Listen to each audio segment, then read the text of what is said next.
I didn't even get to wear mine. Yeah, my kids took it. Like, all I did was put it on that picture, and then I never saw it.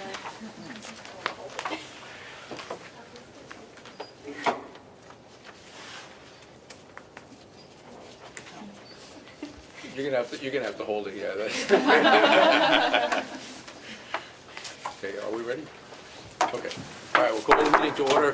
Please join me for the pledge. I pledge allegiance to the flag of the United States of America and to the republic for which it stands, one nation, under God, indivisible, with liberty and justice for all. Thank you, Jerry. Okay, agenda review. Okay, I have nothing to add. Okay, acceptance of the minutes of the April 1st Academic Affairs Committee. So moved. It's been moved Second. and seconded. Because just those members that were there obviously can vote on it. All those in favor? Aye. Opposed? Any abstentions? One abstention, two abstentions. All right. Okay, the minutes of the school board meeting on April 1st. So moved. Second. Been moved and seconded. Any errors, omissions, corrections on that? Okay, all those in favor, signify by saying aye. Aye.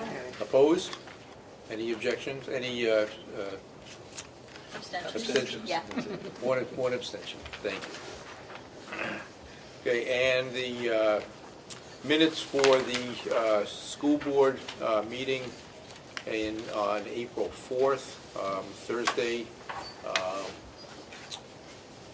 And that was a special, the solar presentation meeting.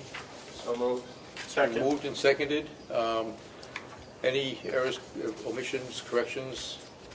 Okay, all those in favor, signify by saying aye. Aye. Opposed? And, why can't I get that? Abstentions. Abstentions, jeez, any Aye. abstentions? We got one abstention, sorry. Boy, tough night. Okay, public input. No public input tonight? Okay, moving right on.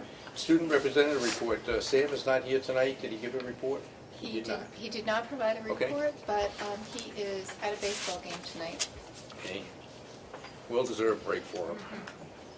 Okay, superintendent's report. Okay. Well, it's my pleasure to be here at the middle school. I'm really happy that we have started this tradition. You know, for a long time, we didn't have a meeting in the middle school building, and I'm so glad to be here. And it's going to be great also to hear from Erin tonight about where things are with NOS. Thank you, Erin. Welcome, everybody. Thanks for being here tonight. We're happy to host everybody here at the middle school. This is our library. We share it with the high school, so it's part of the middle school, of course. What we're going to do here is kind of run through a summary of the work that's been going on now for really over a year and a half or so.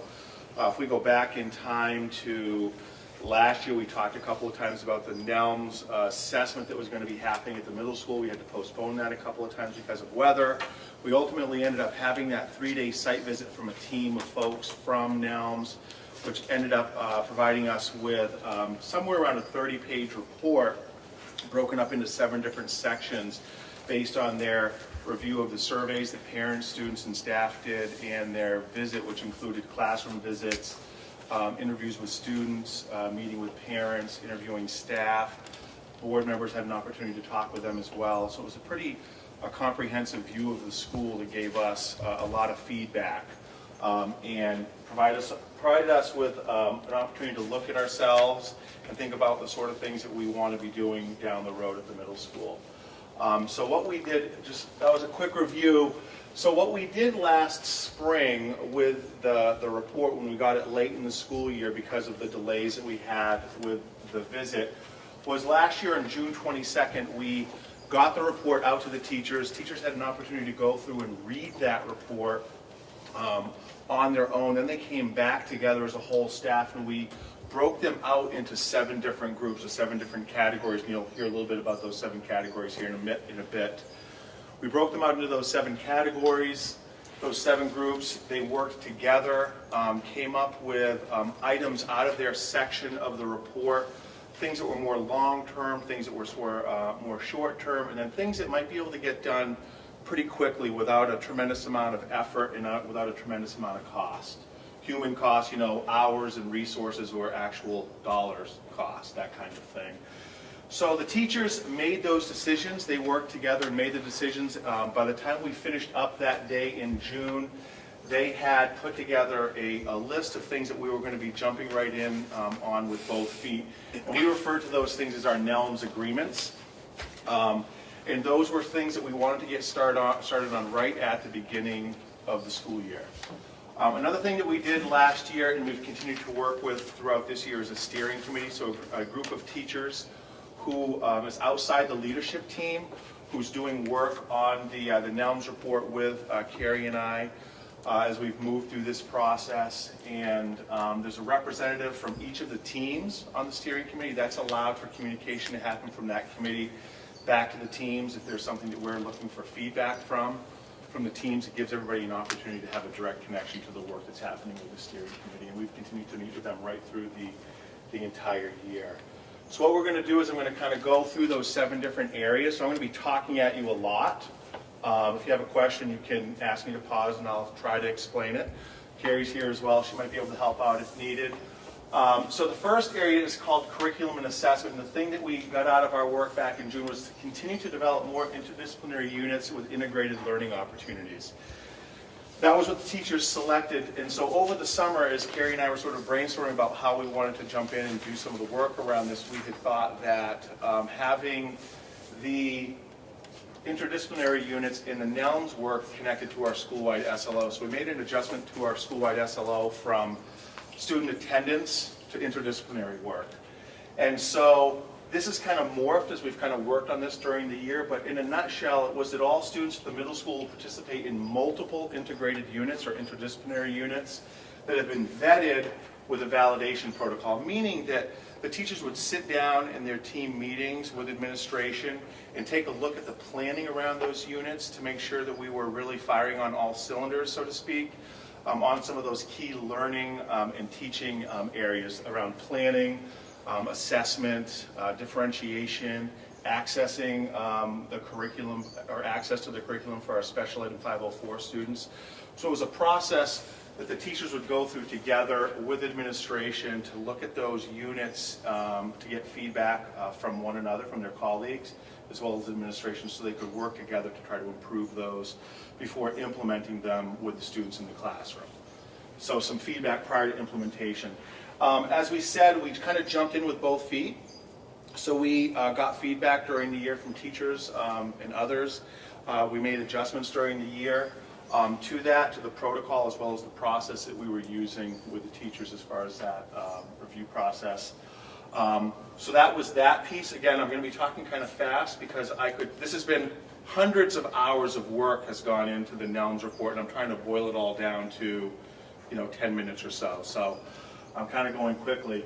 One other piece connected to the curriculum and assessments, we had a group of teachers go, Carrie and Katie Hills went with a group of teachers to it's a Lake Region Consortium, put on the quality performance assessment training. So the teachers went out to this training, and it was 4 separate dates throughout the year, so it wasn't 4 days in a row. So they went in the fall, early in the winter, later in the winter, and then again in the spring. And it was closely connected to this work around interdisciplinary units. And again, we tried to get representatives from each of the teams. So there was somebody going from the teams, getting the training, coming back and sort of sharing some of that expertise with the folks that they work with every day and meet with every day on their teams. So that was some of the things that we've done around curriculum and assessment. Varied instruction was the next area that the group from NELMS looked at. And something as simple as posting lesson targets at the beginning of each lesson so the kids know specifically what they're working on. And that looks a little bit different in different classrooms. Some teachers are putting learning targets up on their whiteboard every day. Some folks have the standards posted in their classroom, and they're referring to those while they're working with the students. So the teachers have had some flexibility as to how they want to do that in their classroom, but those lesson targets and the things that the students are working on a daily basis is right there in front of them to see. So there's no mystery about, what am I doing this for? What's the point of this lesson today? There's also been some ongoing training for our special ed teachers in specialized instruction for our students with IEPs, and we have our next staff meetings dedicated to that, so the rest of the staff is going to be hearing about that specialized instruction. And also there's been an ongoing effort this year to display student work in the building. A couple of the other things connected to the varied instruction. Organization relationships for learning.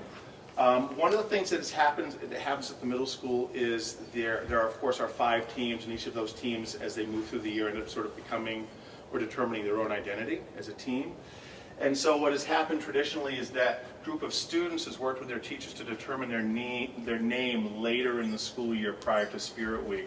One of the things that we did was we started the year off after team building day. The students and the teachers worked together to determine their team name. So that happened much earlier in the school year than it has in the past. Again, it was by the end of September. The team names that were used throughout the year were Eclipse, Horizon, Vista, GOAT, which was the greatest of all teams, was their little acronym, and Hurricane. And they put like an environmental sort of spin on that with the Eclipse and Horizon, Vista, and Hurricane.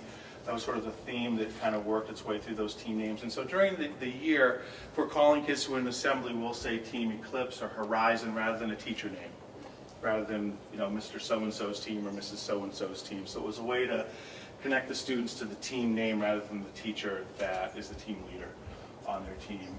We also have done some work around the monthly character education activities and advisory. At the middle school, there are the Super Nights activities, are monthly themes around character and character education. So we took those themes, we broke them out, we had individual teams do work on those areas. They went back and they reviewed the work that had been in place for a while, updated them, kind of spiffed them up a little bit, and then redistributed those out to the rest of the school.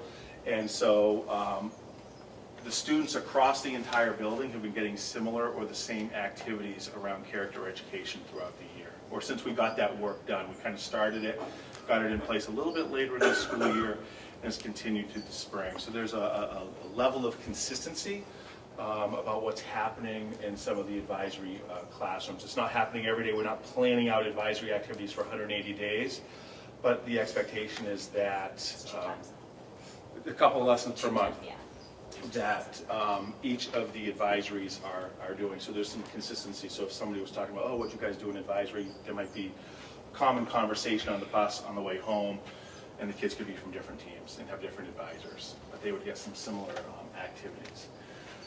There's been ongoing work around school-wide expectations, and if you have a student in the elementary schools, you might be familiar with those are. Those are different schools use different themes. We brought in samples from the elementary schools, talked a little bit about how the elementary schools use those. And school-wide expectations is around having common language, common expectations throughout your entire building. So you don't have 5 different teams addressing things in 5 different ways. You have something that's happening across the entire school. So there's similar conversations. So if a kid is walking through the hall in the morning, they're going to hear the same language from a teacher on any of the teams at any point in the building. So that's one of the areas. We saw evidence of this school-wide expectations in multiple areas, multiple sections of the report from NELMS. So that was one of the things that we thought would be, should or could be a priority for the school year.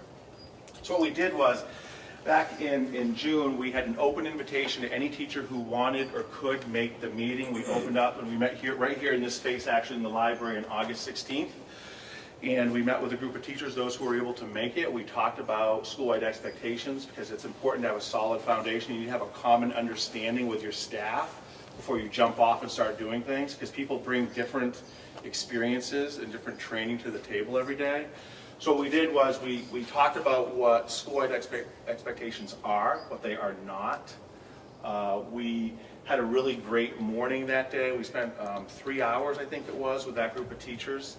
And we talked again about what school-wide expectations are. And by the end of the morning, there was consensus among the group that this is something that we really did need to focus on, and we needed to continue to have the conversation with the rest of the staff. And so that's what we did when we got back to school in the fall. But it started in August with a group of teachers who were able to make it here on their own time in the summer. They came in, I think there was 13 or 14 people who were able to make it in that day with Carrie and I, and came in because they had enough interest in being here and being part of that conversation. So that was really great. So then we brought it back up with the rest of the staff in the fall. So you'll hear a little bit more about Schoolwide Expectations as we move along. Next area is governed democratically. And so some of these things are kind of, you might be scratching your head and wondering how they fit in. It just falls under the domain, those 7 areas from NELM. So one of the things that the visiting group noticed was that we had a lot of all calls in the building. And they just thought that there were a lot of interruptions happening at the middle school. And so we just ended up, this was something that was really easy for us to take care of. We just developed some interruption protocols. So instead of, every time mom drops off a bologna sandwich, we don't call a kid, down to the office. We're only calling kids down to the office a couple of times a day. We do it in the morning before lunches start. So if the bologna sandwich is sitting in the office, the kid can get it before he has to go eat. And then, by the end of the day, so if the cleats get dropped off or the jersey that was forgotten at home in the dryer, that gets to the kid before practice or the game that afternoon. So we only do those all calls 2 times during the day, and that's helped out with the interruptions during the day. Another area was school-wide activities. One of the things that happens sometimes in middle schools is you function like as 5 different schools rather than one whole school. So one of the things that was recommended was for us to try to do or figure out ways to come together and do more things as Kingswood Regional Middle School and not, separate teams. And so we're continuing to work on that as we move through the year. Again, back to the Schoolwide Expectations of some things that we've done. Schoolwide activities, so for example, before Spirit Week, we had a whole school assembly. We watched, the students watched a movie together. The focus was on community and working together to kind of solve problems. So there was a movie that was shown to the students. There was a discussion at the end of the movie before they moved into their Spirit Week activities where there's a bit of competition from team to team. So it's sort of like, we are one school. We're all wearing green here. We're all knights. Before you go out and sort of compete against one another. So it was a nice way to bring all the kids together and do something nice with them that day. Another thing that has happened this year is our Sunshine Committee has expanded. We have more members on the Sunshine Committee this year than we have the last few years. So they've expanded their membership, and they're also doing more activities. They've done things at the end of each quarter. They've done a couple of breakfasts for the staff in the morning. Carrie and I met with them a few weeks ago, and they've been really great helping to plan and organize Staff Appreciation Week. So today at our staff meeting there was cookies and lemonade, and tomorrow there's going to be treats, I think, in the team room. And so they've done a nice job. They raffled off our parking spaces for the week, which was really nice of them. So they've done a really nice job jumping in and helping out and connecting teachers to some positive activities in the school. It's been nice to see more people involved with that and positive outcomes as a result. Middle level teachers and staff, one of the things that came up was teachers wanted to have a more distant view into the future as what was coming down the pike for staff meetings. So we provide information out to the staff, and we send out a Friday memo with sort of like upcoming events, don't forget to do this, and thank you for doing that kind of thing. And so we usually list out 3 or 4 staff meetings in advance what the topic is going to be. So they have an idea. So if there's something that the teacher is going to be asked to do or be responsible for the staff meeting, they know, well in advance that it's coming down the pike. You just need to open that email up and read it to be informed though. Old teams meeting with new teams. One of the things that came up in conversation with the teachers was that they wanted to have an opportunity to have the 7th grade teachers meet with the 8th grade teachers early in the year to help with the transition for the students into 8th grade. So we set aside some time in August before school started so the teachers could have an opportunity to have that meeting, which the feedback was it was really beneficial. So those 7th grade teachers sitting down with the students, new teachers, and sort of giving them a little bit of insight and heads up, and this is a really great way, this is a good grouping for kids, and maybe this isn't going to be the greatest grouping, that kind of thing. So it was a great way to to prepare, if you will, the 8th grade teachers for what was going to be walking through the door in a couple of days. One thing that happened related to this as well around professional development was that there was a nice team of teachers from the middle school that went down to the NELMS conference spring. It was great. I went down.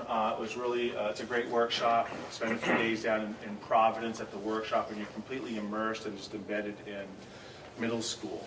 The conversation is all about middle school students and middle school philosophy and the approach to working with middle school students. It's really a great workshop. And we had a team of teachers, a team of 8th grade teachers present at the workshop this past spring. They actually presented some of the things that they do with some of the interdisciplinary and integrated units that they do in their classroom on a regular basis. So it was pretty cool to go. And that was on the second day, and the room was full of teachers, and they were able to make a connection with some teachers over in Maine. They've continued to communicate with them, share ideas. The teachers from Maine want to come down and visit and see what it looks like in action. And our teachers were interested in going over to the school in Maine and seeing what they're doing. So it's a really great way to go to these workshops to exchange ideas and get new ideas from other people. Healthy school environment. There was a few things around safety in the report. Without getting into too many details, one of the things that we did, of course, was we scheduled our drills for the entire year. And another piece was to start conversations around recognizing students and staff for some of the things that they're doing. So like I said in our Friday email, every week we try to put something in there. A teacher did something that we wanted to recognize, a group of students did something that we wanted to recognize. We're putting that out there. The Sunshine Committee has been doing work, like I said. So we've made, in regards to the safety stuff, we've made some adjustments to some of our processes to make them a little more efficient. We've also worked with the Wolfboro PD to plan drills. We've had them on site when we've done drills this year, and we've gotten feedback from them. It's really helpful to have them have a school resource officer, but also have the police department right down the road. We call them up and invite them in for things, and they're right up here, and they take a look at what we're doing. It's great. We have a really great relationship with the police department, and they're wonderful to work with. We're fortunate. Another thing in this, again, was ongoing work around the school-wide expectations. You can see that that's popped up in a few different areas, the school-wide expectations.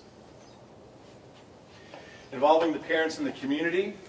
This year we, in working with the leadership team that had kind of popped up as we had discussed different things, it came up through the NELMS work as well, was athletic eligibility or eligibility for students when they're participating in extracurricular activities.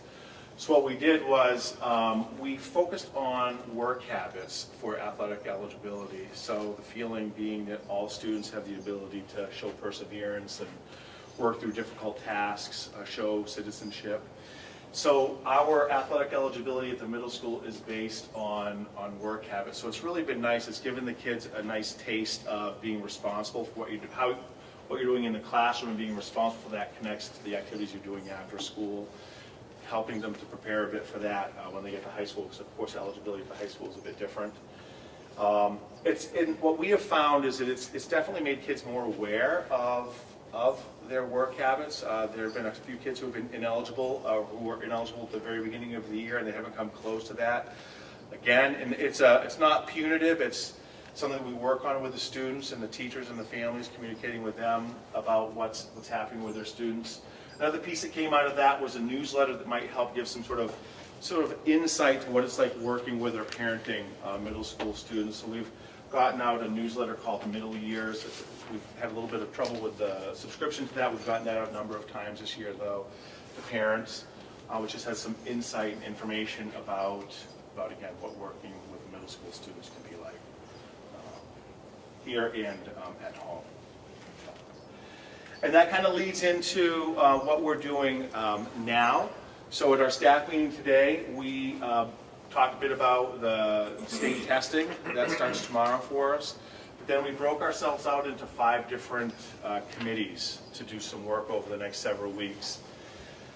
One of those committees is going to continue to do some work on school-wide expectations. We're at a point where we need to finalize some definitions and work on a behavior matrix, which is sort of like what does it look like and sound like in different locations of the building? So what are the kids, what does their behavior look like when they're in the hallways? What are they doing when they're in the cafeteria? So we have a group of folks who's going to help finish and finalize some of those definitions and help finalize that matrix. So that's completed, should be completed by the first week of June.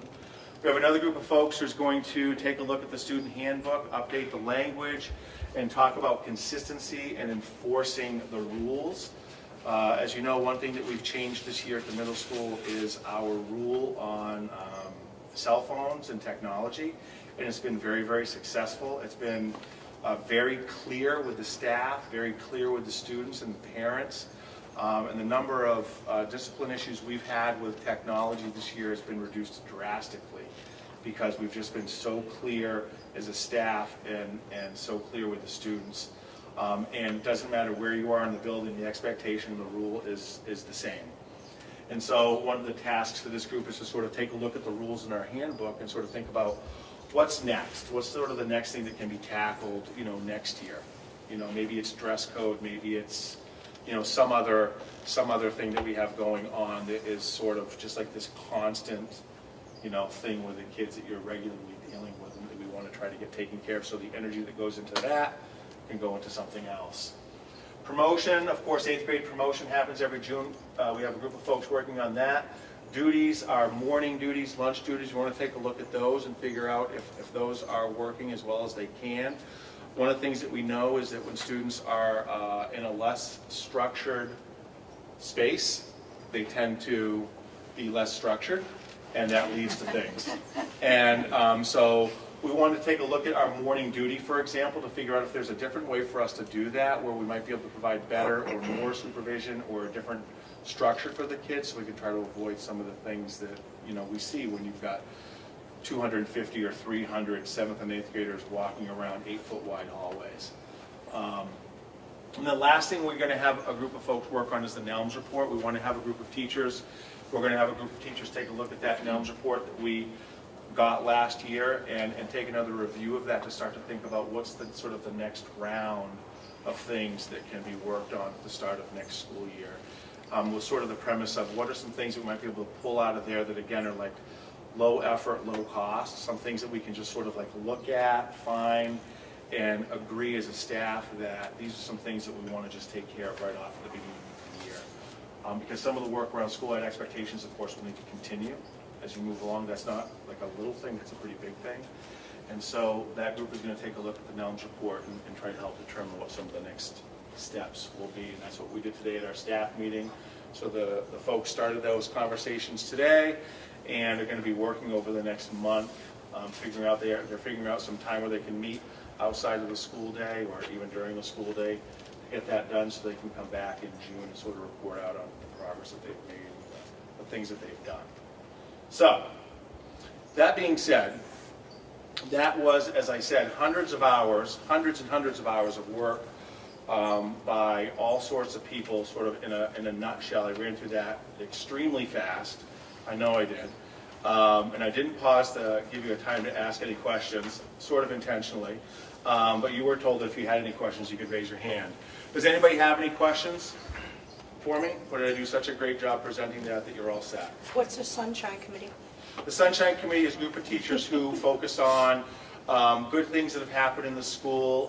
They'll take care of some of the things. Like if somebody's retiring, they'll help out with that. If there's a celebration that needs to happen, they'll do that.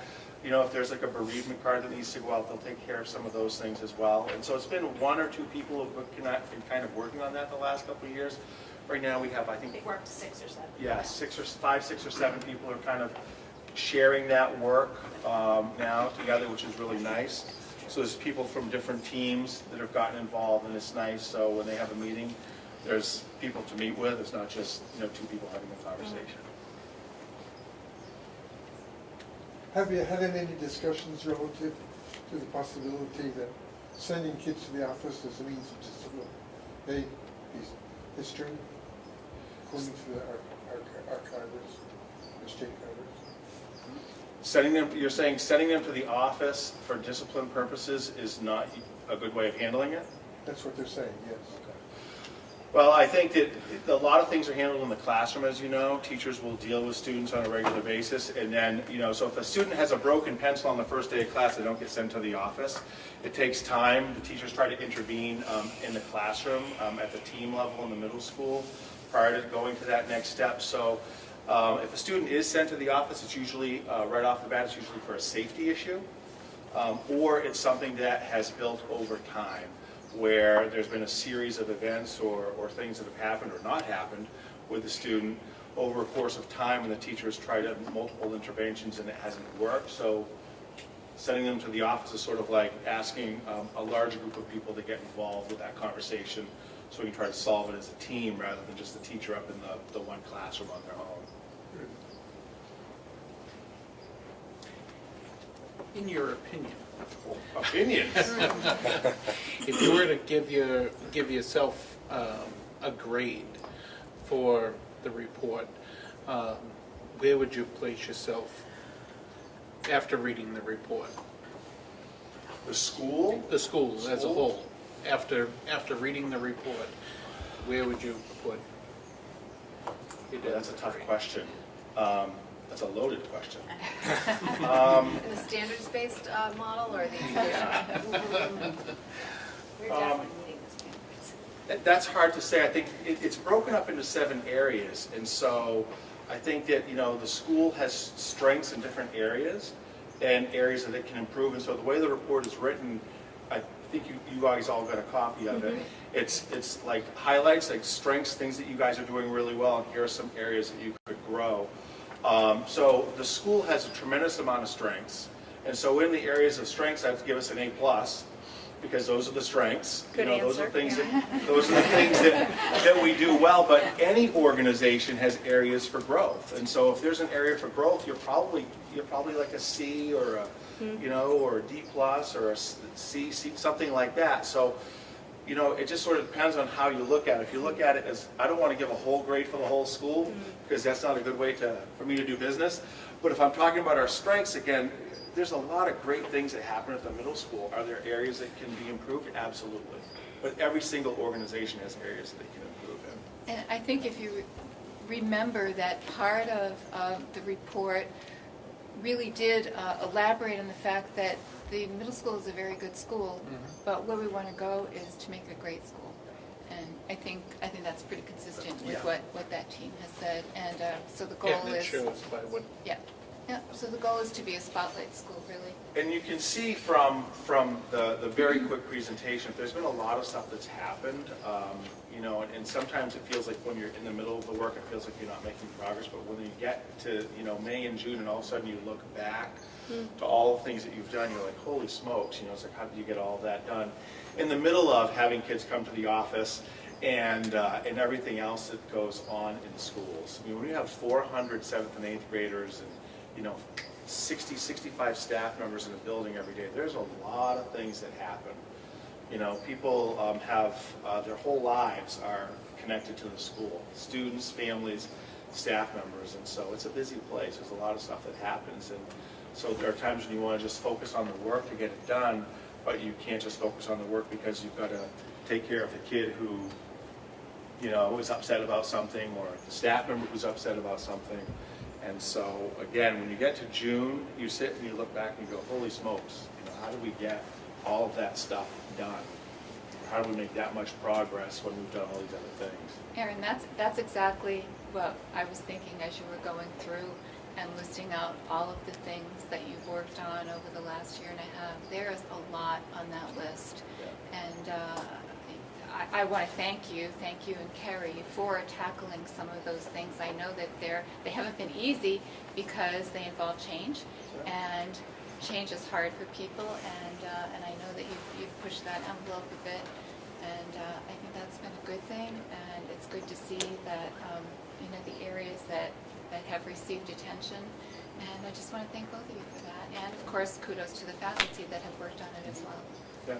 Again, the teachers, when we asked folks to come in and talk about Schoolwide Expectations, there were people here, and they felt like we needed to do that work. When people went over and volunteered to be on these committees today because they want to continue doing the work.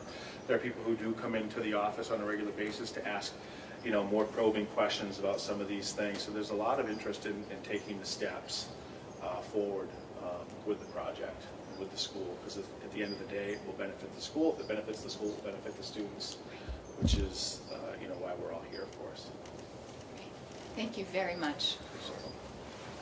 Thank you. Thank you. Yeah. Nice presentation. That was good.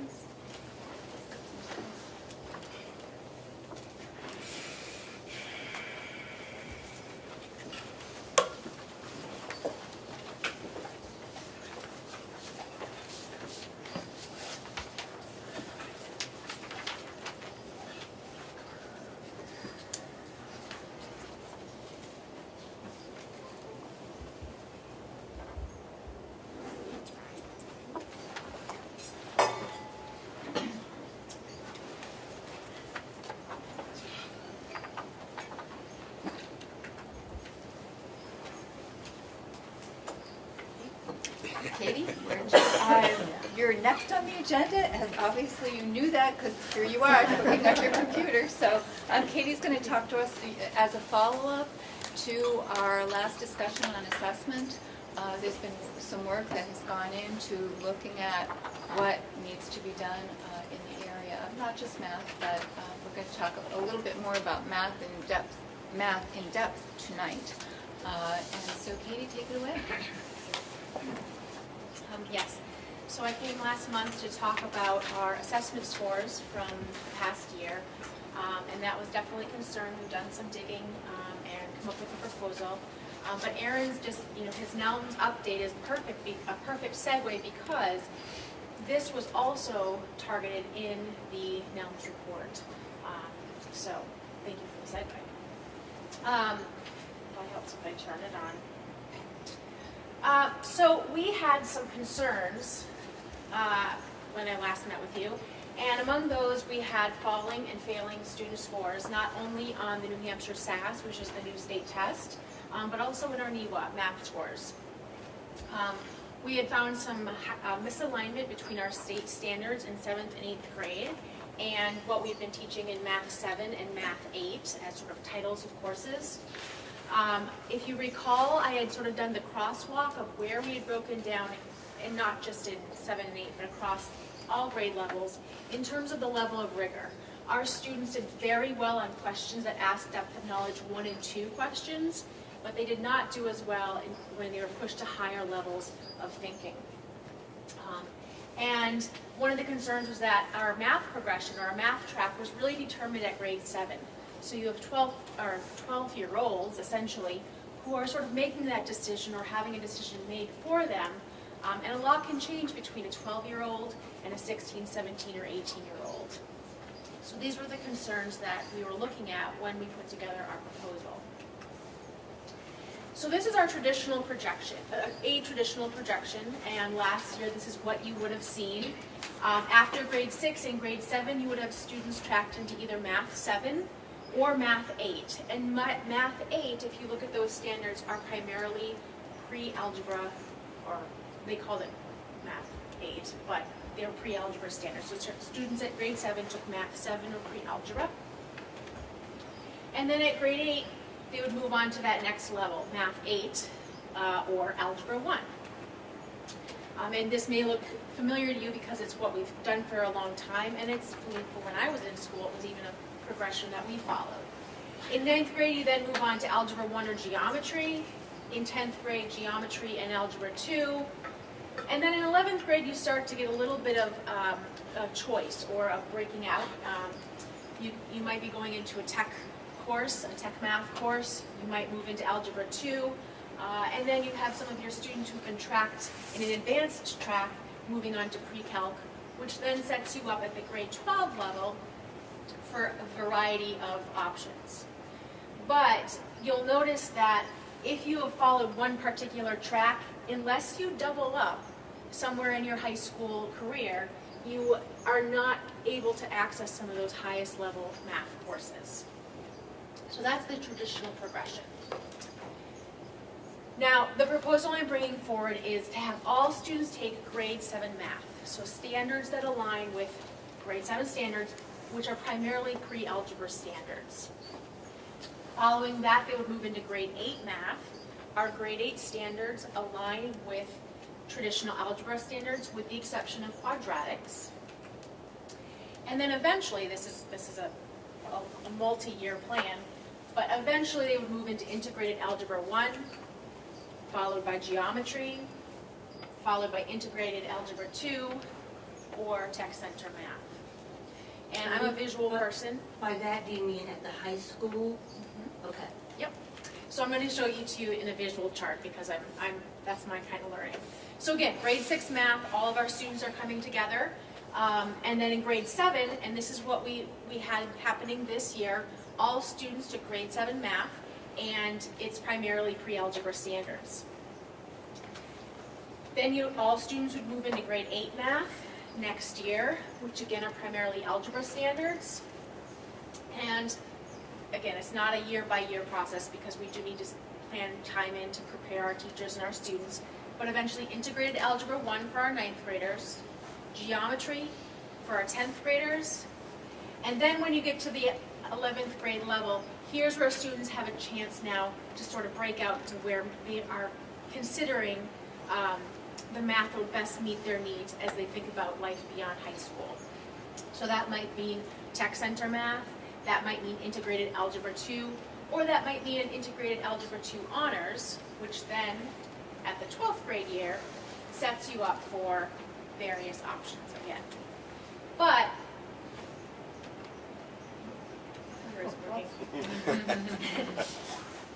but the idea here is that more students are going to be able to access our higher level math because they're going to have the chance all along to have access to the curriculum that puts them on that path. So all students have access to the curriculum based on cohesively aligned standards, which are very important at the K through 8 level and then continuing on to high school.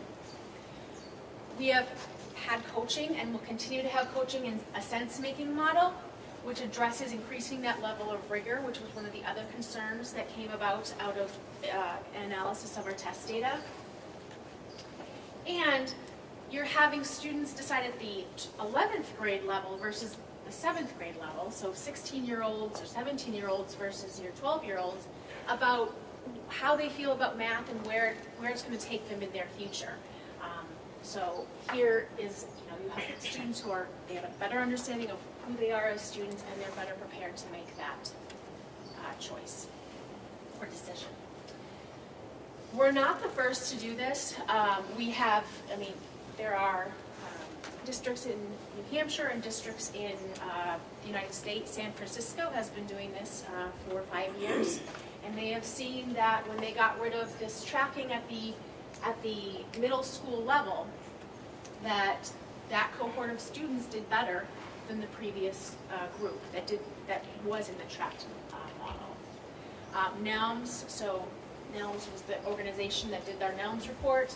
They have recommended this, de-tracking and giving students access to the curriculum. I lost my train of thought. I'll look at my notes. The Association for Middle Level Educators has also stressed that, what's good for adolescents is when you've detracked and you're giving students all access to the curriculum. So there's a lot of research out there that says that this is actually a very good approach to follow. We've spoken with our administrators at the high school and at the middle school, and they are in support of it. And we've met with our math teachers. Our high school teachers are very excited about this because they have seen they've seen that they've had to plug some holes, and it's just simply because we've created holes along the way. There were a change in the standards, and when there's a change in the standard, there's blips along the way. So our high school teachers are very excited about this change as well. I actually am going to defer to Mercedes, who came here. She's one of my 7th grade teachers, to talk a little bit about it, about what she's experienced in math this year, because she can speak best to that. But these are from our other teachers, our 7th grade teachers, and they were very realistic in what their concerns were going in. They're realistic with the fact that it's not an easy change. As Kathy mentioned, change is hard for any group of people. But they went in, they were determined because they wanted to see better results. They knew that we wanted to improve. And so they're seeing increased engagement, they're seeing increased achievement, they are seeing, they're seeing that all kids are being challenged regardless of what level they're at. Can you go to one previous slide? Because when you spoke about the gaps, in the prior trajectory, when students in 7th grade were either in 7th grade curriculum or in pre-algebra, what you were asking teachers and students to do at that point is really squish 2 curriculums into one, because the pre-algebra, the original pre-algebra was the 8th grade curriculum, but teachers also had to more or less cover many of the 7th grade curriculum. And so there was this squishing of two things. And so what that created over time were gaps and holes in their learning as they were progressing throughout all the grades. And that was a really difficult thing. And you could see it in test results years down the road of, why is so-and-so doing so poorly on the SATs? You know, she was on the algebra track, for instance, and yet she was failing and not being able to recover from those previous gaps and holes. And so we knew that was a problem, and it was, how do we fix that? So with this, everyone is on the pre-algebra track. And as they're coming up through the grades, they're studying math in a much deeper, a much more rigorous level, so that they are more prepared for pre-algebra, which allows them to be more prepared for the 8th grade curriculum, which is what we teach in algebra now. And what the hope is, when you look at other places that have been using this tracking, when you get to 11th and 12th grade, because their level of math is deeper, you are looking at the fact that most students will no longer have to take pre-calculus because they have done everything they need to do in Algebra 2. And the US is one of the few developed countries that has to have pre-calculus because things weren't covered in a deeper level prior to getting to 11th and 12th grade. So being able to look at having students move from Algebra 2 right into calculus, that's a really good thing. And so now we're getting ourselves to be more equal with some of the other countries that have been doing really well for many years.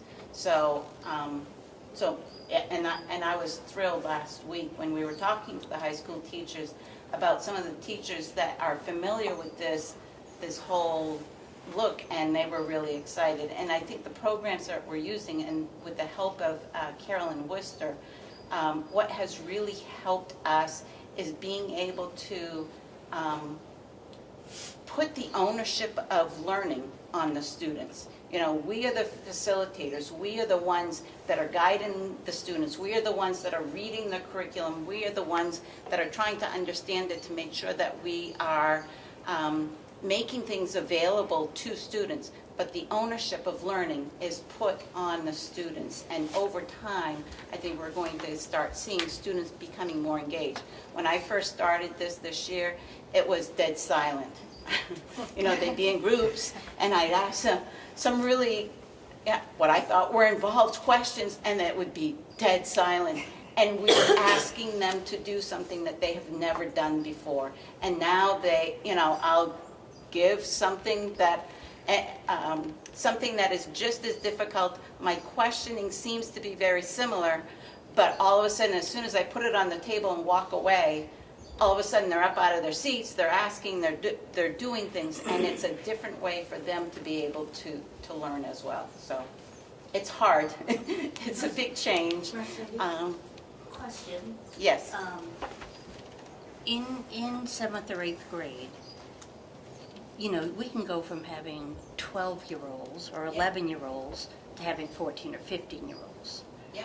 And so the chronological difference, the developmental difference, the cognitive difference is so huge. Right.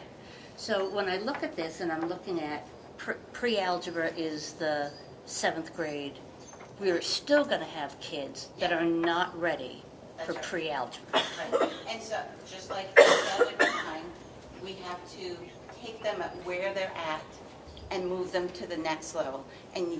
But they're still involved with being able to hear those discussions that other students are engaged in. They're still picking up on things, but the expectation that you have for the students that aren't ready is going to be, where is their level? Where am I going to move him or her to the next spot?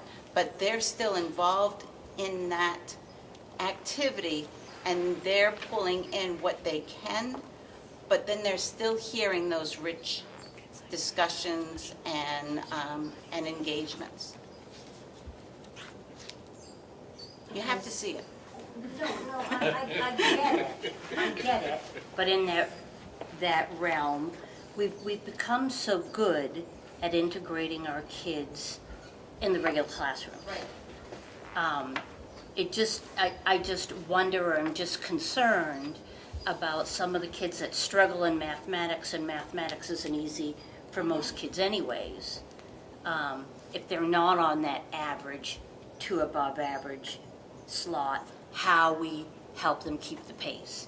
And in the same vein, it doesn't matter to me what town we're talking about, but we have some very, very bright kids in our district.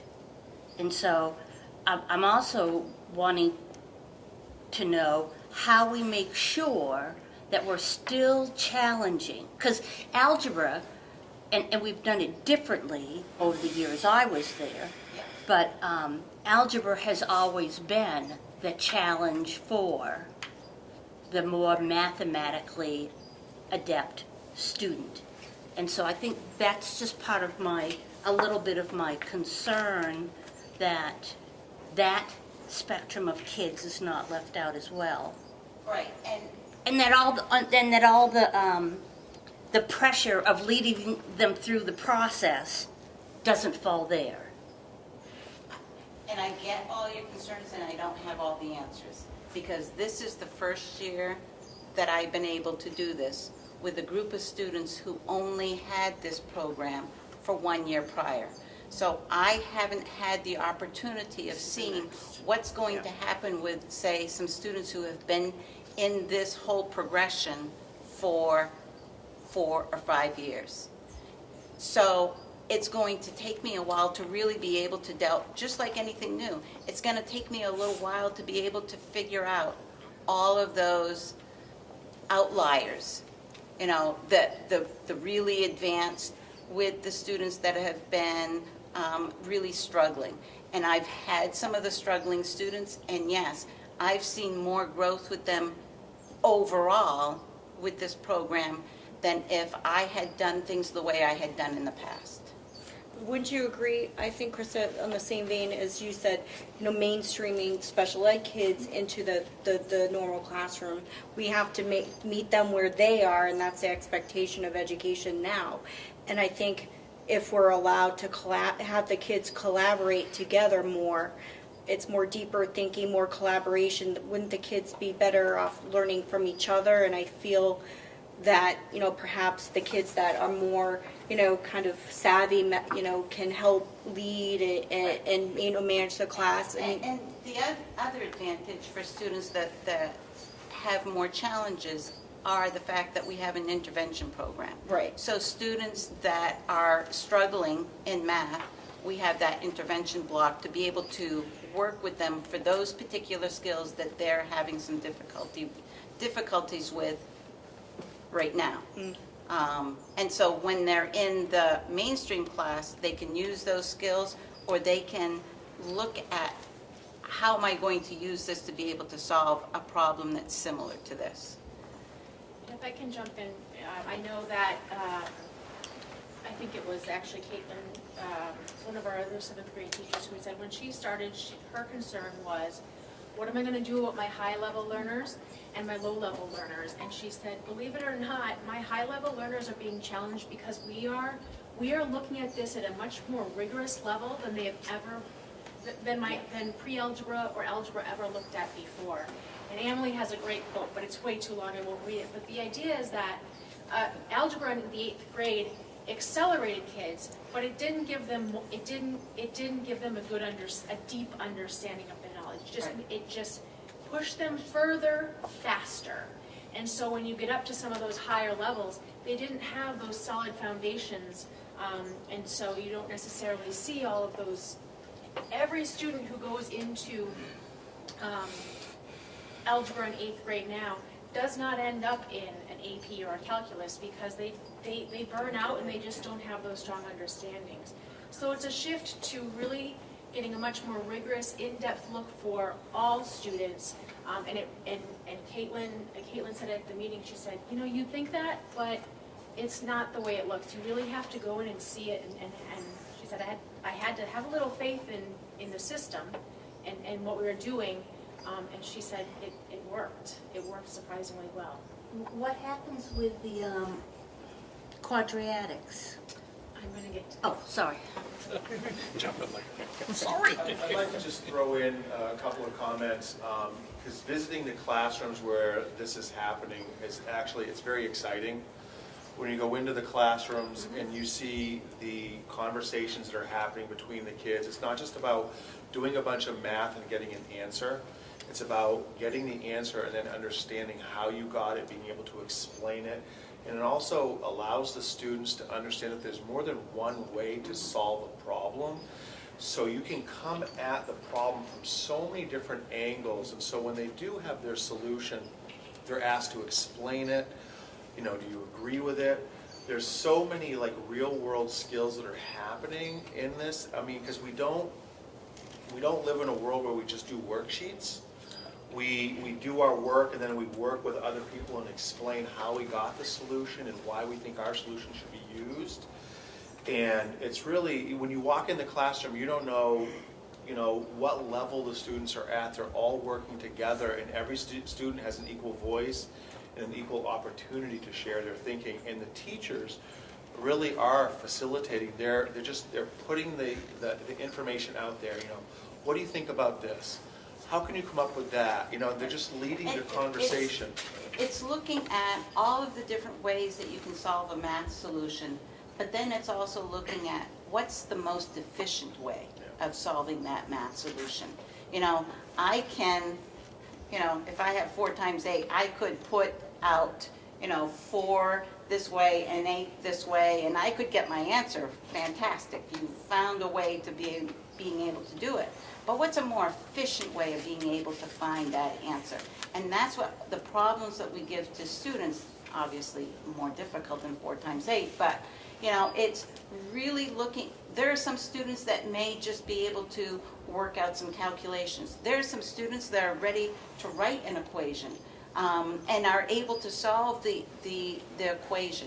So it's really taking the student of where he or she is and then moving forward. And then examining and saying, you have this, she has that, how, what are the things that you can share, and take her information and make edits to your work, take his information, make edits to your work.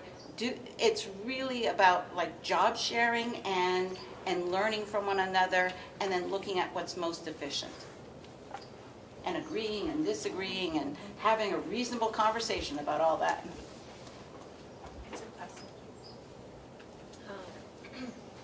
So we've been talking sort of about like, what is this approach that we're talking about?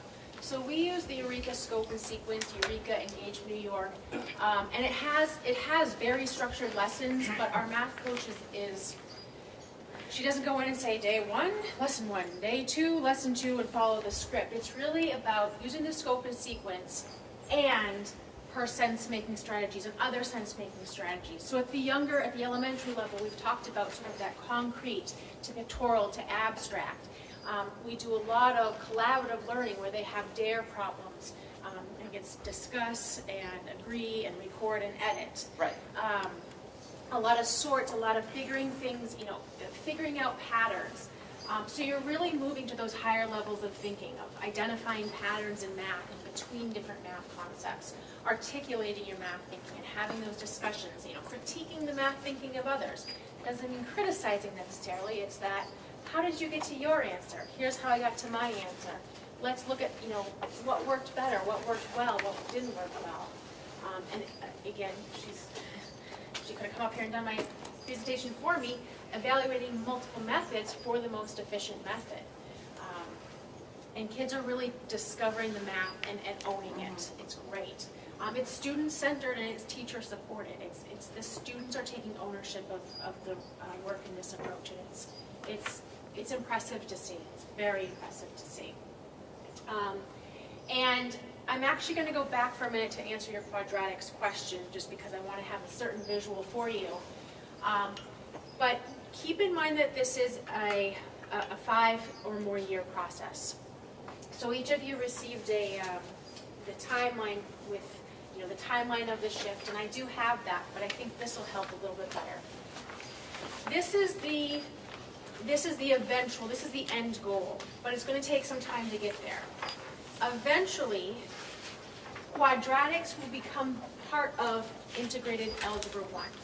That's where quadratic lives now. It lives in Algebra 1, the traditional Algebra 1. And eventually it will live there along with components of Algebra 1 and Algebra 2 even. But we're not there yet. We're not at the point where we can roll out integrated Algebra 1. So for the next couple of years, until our 7th and 8th grade teachers really have a solid foundation in the standards that they're teaching, and our students are starting to move up with a solid foundation in 7th, 6th, 7th, 8th into Algebra 1, we're going to sort of offer a quadratics extra. All students will take grade 8 math, so which is primarily the algebra standards with the exception of quadratics. And then those students who want to initially get the traditional Algebra 1 credit, until it rolls up, it'll continue to be traditional Algebra 1, geometry, traditional Algebra 2. Until we get there, students will want to test out or competency out of it, and they'll need that quadratics. So following this meeting, we'll have a conversation with the middle school about what are the different options for those students. We have a intervention/enrichment period every day at the middle school, so students could access it during that time, face-to-face with a teacher. There are online modules. Khan Academy, the high school uses several of those modules in a lot of what they're doing, so that's another option. So we haven't explored all those options, but we know that they're available. So in that sort of in-between time between when we're ready to fully roll out integrated Algebra 1, where quadratics will be, we'll offer quadratics as an enhancement or an enrichment for those 8th graders who want it. So, now I'm going to move forward again. You can see that this year, grade 7 was our focus. Carolyn, our math coach, has been working with grade 7. She started to push in a little bit with grade 8. And then next year, those 7th graders would move up, and grade 8 would be a primary focus year. She, meaning Carolyn, would continue to provide coaching to our grade 7 teachers because it is a multi-year process. They're not going to get through everything the first year because it's so new to them and it's new to the students. And then we would start with introductory coaching to our 9th grade teachers, those who are teaching algebra. And then we sort of have that buffer year to allow time for the teachers and the students to become more solid in our 7th and 8th grade programming. But we would continue the coaching that year. 9th grade would start to move into more coaching, so their students aren't coming up to them quite yet with that full understanding because it takes a couple years to trickle up. But as they do, the teachers can start to make some changes and start to practice with the concepts and the skills. And then you can see, and this is projected, we can always adjust as we see, where the need is in a couple of years, if teachers need more time, but then it would roll up to grade 9, and then grade 10, and then grade 11. So we want to make sure that we're providing teachers, she said it, it's a lot. It's a lot. It's a change in the way we've taught math, and for some teachers, it's a change in what we've taught for math. So we want to make sure that we're providing that support for teachers with an on-site coach, with summer professional development, with other professional development, and the time that they need. So our next steps are, to communicate the shift with the families. I know that there's a lot of rumblings about we're getting rid of 8th grade algebra. Actually, we're not. 8th grade standards is algebra. We're actually giving all students access to algebra by giving them access to the 8th grade standards. But it's being very forward about what that means. And part of it is the allure of 8th grade at the, algebra as an 8th grader. But some families are concerned that, we just want to make sure that our kid has the opportunity to reach AP Calc or AP Stats or whatever they want to take.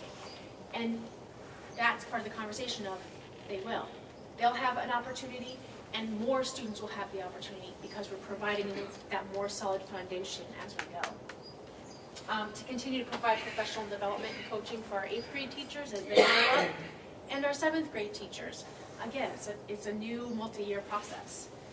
And to start organizing professional development for our 9th grade teachers. We had one session already this spring, and it was eye-opening for them. They were looking at some of the, the integrated Algebra 1, and they were going, whoa, this has like Algebra 2 in it. So it's a process and it's a change, so we want to make sure we're supporting that change. And we focus primarily on math here, and we'll continue to have the support and the professional development, for several years. But the other piece that we looked at back in April was we were looking at ELA scores as well. And so we're really going to be looking this summer at our admin team at developing a 3-year plan for professional development to look at more than just math. How do we improve it across the board? And so some of the topics we really need to look at are depth of knowledge. How do we promote the higher order thinking skills, the application, because that's where the standards have shifted to. Using data to inform our instruction, assessment, formative assessment, authentic assessment, summative assessment, performance assessment. How do we use that data? How do we make assessment reliable and meaningful for students? More around competency or standards-based instruction, and then specific to the middle school, how do you teach young adolescents? Because they are a unique group, just like elementary students are, and as you start to get into the high school, years, how do you push the kids sort of out and make sure that they're ready? But they are a unique challenge at the adolescent years. So, questions. It's a little bit of a heady topic. It's a lot of, it's very mathy, but I'm excited. I'm excited, and most of our teachers are excited. We can't continue to do what we've done and expect our results to improve. So we're hopeful, but we're more than hopeful. We're pretty certain that this will help. I've heard wonderful things about the Eureka program, so I think it's really neat. I think it's really neat that we're considering it going through high school. I mean, I think that is a remarkable move. I wonder, and I guess I'm asking you, Mercedes, and it goes back to my concern, when you have such a wide range within a classroom, are you feeling like you'll need another set of adult hands at least a couple of blocks? Because I know when we're trying to do heterogeneity, depending on what you're working on, that's a really hard thing to do. Do you see it as being a balance with the aides? Have you seen an issue around that? Right now, I think my focus is so much on trying to learn something new that Are you trying to learn something new?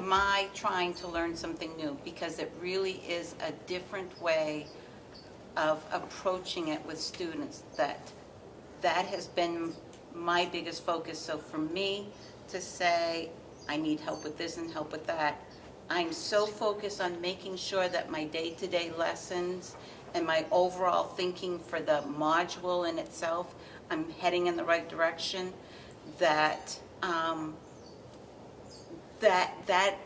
and just doing this for the very first time, that's my focus.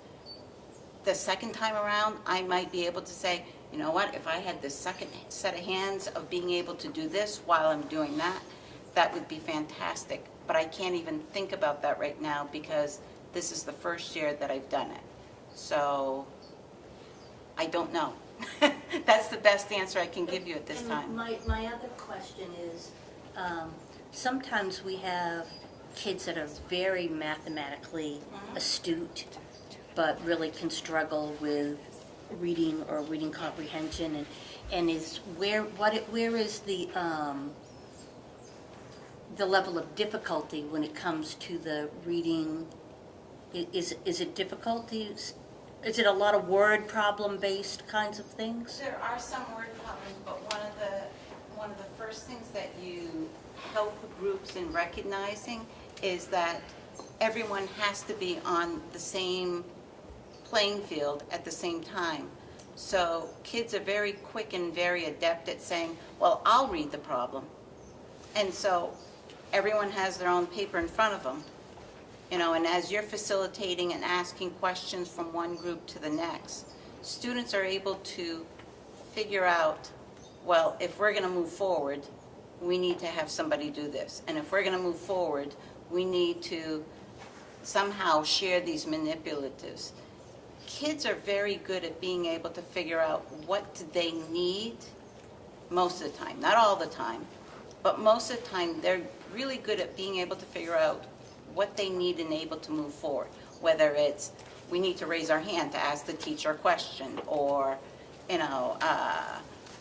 we need to figure out what is it that we're looking for. Has it changed how you needed to do homework? Me? Or you mean assigning homework to Yes. kids? Yeah. It has. I would think that would be. Yeah. And you can ask the other 7th grade teachers, they probably do it slightly different, but I have now changed to, I give them their homework expectation on Monday, and it's due on Friday. That way, they get to choose when am I going to do it. So it's very different. But it allows for, I've got a game on Tuesday, I have violin practice on Wednesday. You know, those are heavy nights. I can't do my homework then, but they have to learn how to pace themselves so that it's finished by And Friday. I meant more in the way of not having someone of stronger abilities to help them make it through the assignment. But that's just Oh, my okay. curious teacher mode. It's, they have lots of opportunities to ask questions.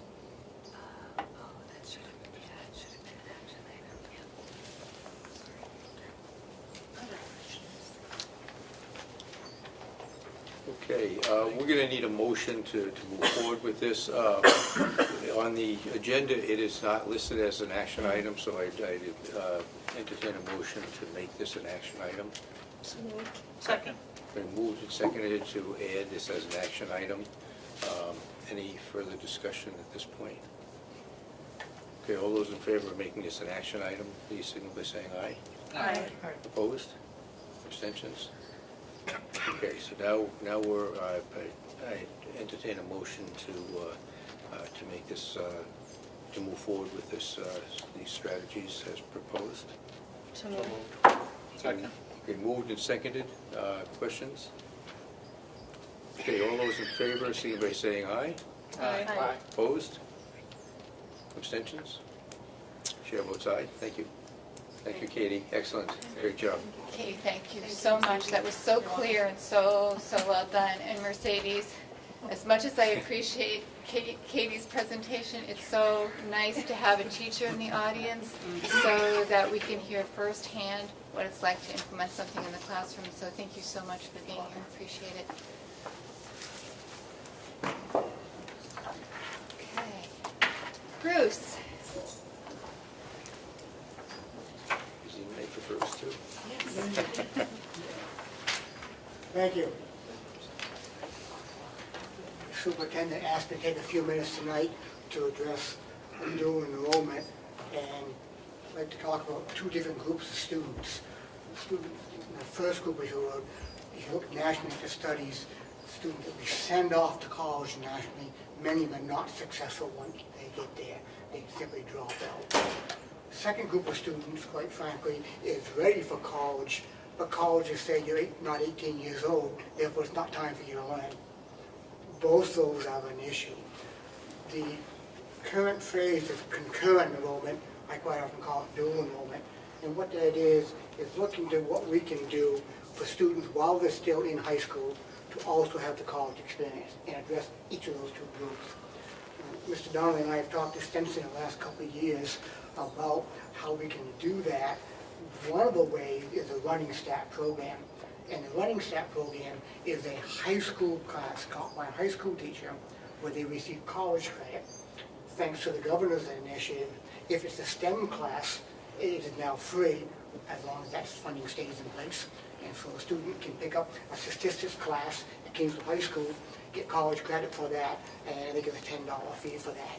And if you're a parent right now paying $900 at the college for that exact same course, that gets your attention.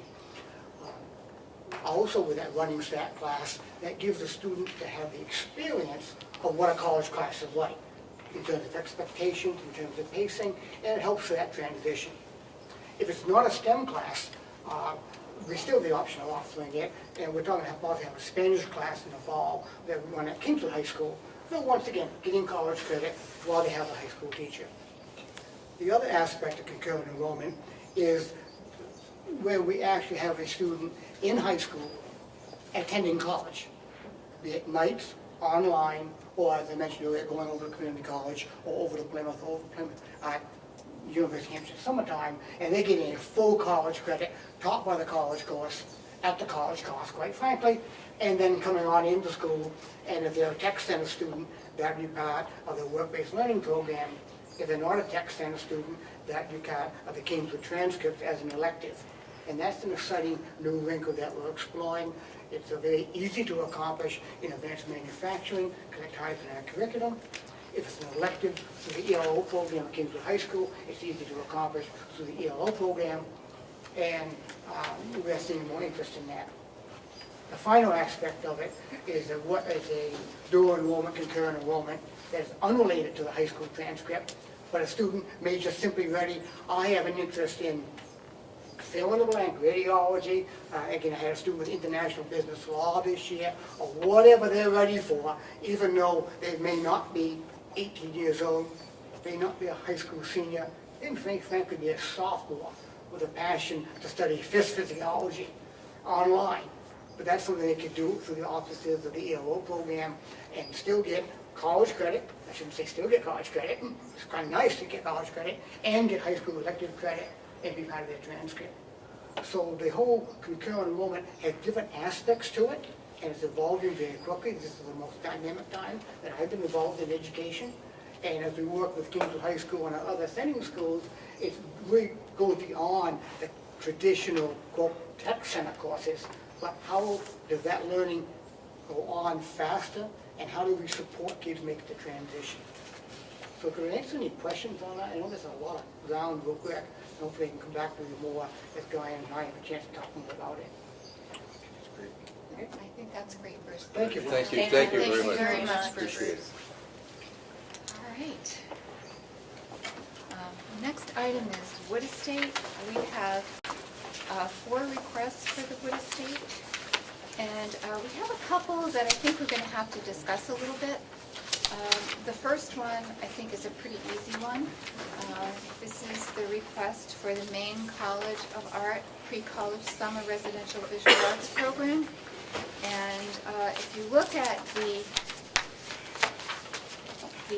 purpose of the wood estate, it's on the form on the back. It certainly falls under the purpose. The wood estate expendable trust fund shall be used exclusively for the payment of student scholarships, academic aid to graduating students, which I think this falls under, student field trips, and guest speakers at the school to enrich its programs, which cannot be otherwise funded out of the operating budget.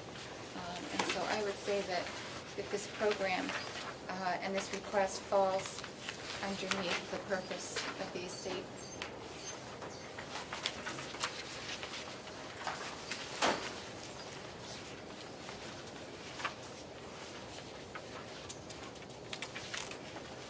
Do you want to vote on these one at a time? I think so, because there are Yep, a couple okay. that we need to talk about. Okay, any questions on this, the first one described on the whole? If there's no discussion on that, I'd entertain a motion to approve the $2,350 requested. So moved. Second. So we moved and seconded to approve letter A, the Hope Drenning scholarship for funding for the Maine College of Arts program. All those in favor, signify by saying aye. Aye. Opposed? Any objections? Abstentions? totally, Chair votes aye, thank you. Okay.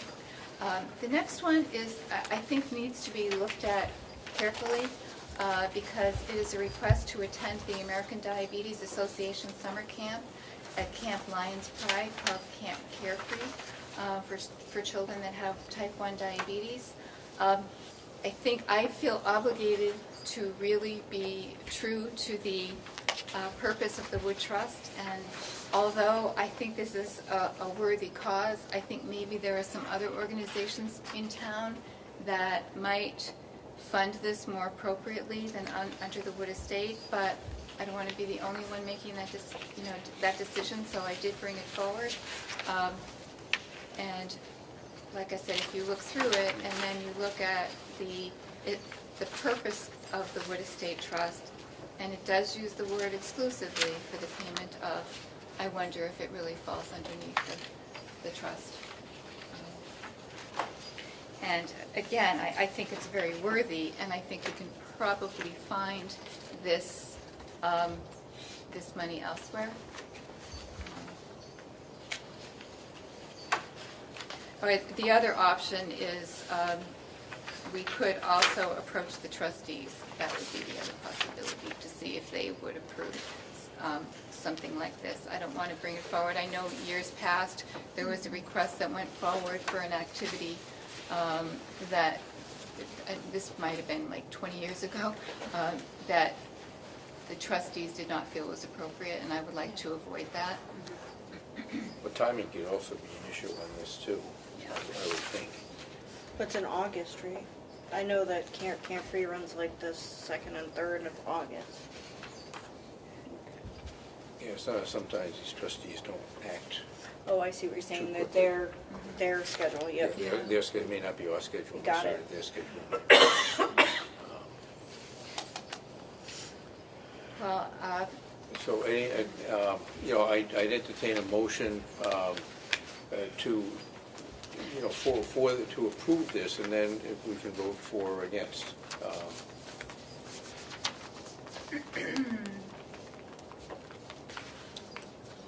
Hearing no motion, the request will be denied.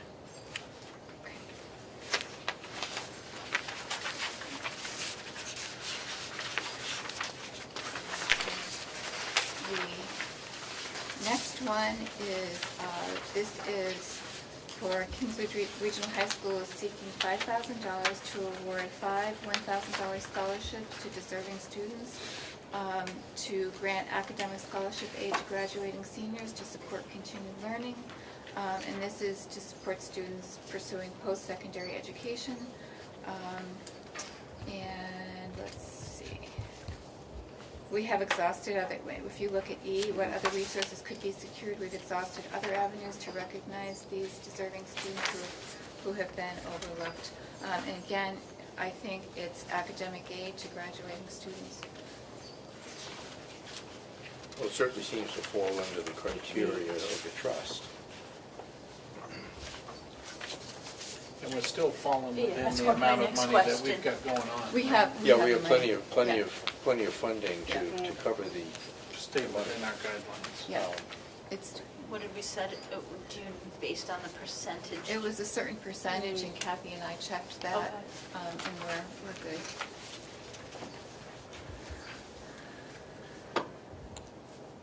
I'll make a motion to approve the 5,000. Okay, it's been moved and seconded to approve the request for $5,000 for 5 $1,000 scholarships to deserving students. All those in favor, signal by saying aye. Aye. Opposed? Any abstentions? Chair votes aye. Thank you. This next one is also one that's probably going to require some discussion. And if you read through it, this would be supplement financial aid for a Tufton Borough Central School 4th grader to attend Pleasant Valley Camp during the summer 2019. The funds would be used as a scholarship to complete the remaining cost of camp after family contribution and awarded Camp Tufton Borough resident scholarship. Let's see see, the benefits of the camp would be to build lasting relationships, active social engagement, an opportunity to develop independence and self-initiative, independent skills are seeds that grow into self-esteem and confidence. And again, under D, that this would help our student create her future by exposing her to a variety of new activities that she can develop an interest in and explore as she gets older. And then the guidance counselor has worked with the Town of Tuftonboro General Fund to help with camp and other essential scholarships. So the remaining cost is $862. Again, does this fall under the purpose of the trust?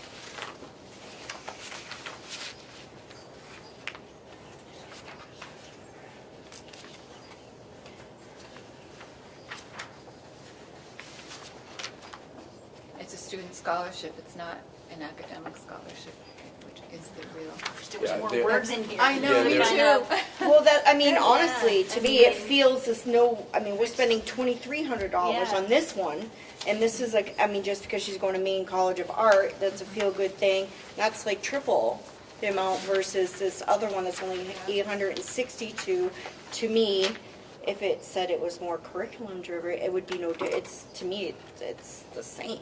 I mean, yeah, she's younger, and this is, I don't know, that's a hard one, only because this one is an educational place, where this one is a camp with educational opportunities. It's hard, It's no there's different than the other Yeah. one. We there are didn't a lot take of Well, that's opportunities what I for mean. camp. Yeah. There are a lot of opportunities for Yeah. camp scholarships from, and I know they No, say I- they've exhausted, Yeah. you know, their options, but there are a lot of places out there that give camp scholarships as opposed to educational scholarships. Yeah. And the first one was pretty clear Yeah, what they were gonna be doing. right, that's Yeah, what And we, this one This definitely one sounds is- like it's a camp, yeah, So they're gonna have fun and hopefully, Yeah.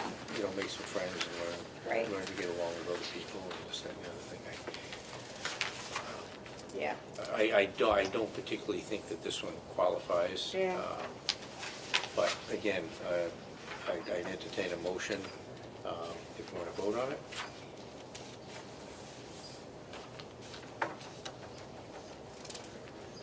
Okay, hearing no motion, the request be denied. All right. And the last one is a request for financial support for, and I'll have this put on a different form, but for 2 Crescent Lake families from the Wood Estate. The entire 6th grade participated in camp invention convention program. All 6th graders participated with local and national inventors here at Crescent Lake, with 13 children nominated to go on to compete at the regional competition at Southern New Hampshire University. 3 of the children qualified to go to the National Invention Convention, which is a wonderful thing, at the Henry Ford Museum of American Innovation in Dearborn, Michigan, on May 29th to the 31st. As there are costs associated with the competition, the principal is requesting monies that would pay for the child's registration as well as 1 parent chaperone. Although there are other costs associated with the trip and additional parent registrations, if more family members attend, he's only requesting registration fees of $650.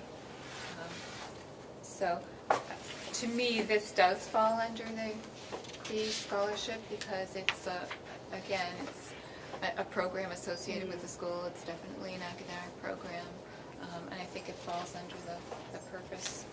Does it cover a parent chaperone though, or does it, I mean, again, it's not really specific, but. Yeah. For students, again, going back to the trust for Right. student scholarships, academic age of graduating student field trips, and guest speakers at the school to enrich its programs. So, again, this is, these are unusual ones. Yeah. I think if, I think if we could cover more of the students' portion, Yeah. probably the parents' portion would be something they could fund. So, So the parents are paying for everything else except for the 2 registrations, basically, as well. for the, yes, right. They're requesting 2 registrations. Right, so perhaps we could authorize the $650 for The student. the student, and the parent would have to take care of his or her own registration. It'd just be the Ideally- 600, right? Pardon? Just the 600? It would be, 300 for the 2, there's 2 students? 2 students. Is this for two No, $650 registrations? this is just for one, as I understand it. Because Okay, there's so the- two of our families are Yeah. pursuing. Okay. Registration 3 of 300, qualified, parents of 2 350. are pursuing, and I'm understanding that, and maybe it's not meant this way, but I understood that those 2 families were Already paying for already it. Pursuing able to- independently. Right, right. And then this one. And this one This family one. is in need of assistance.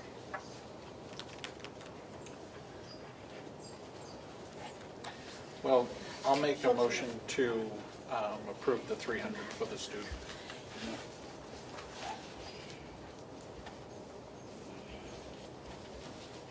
I'll second.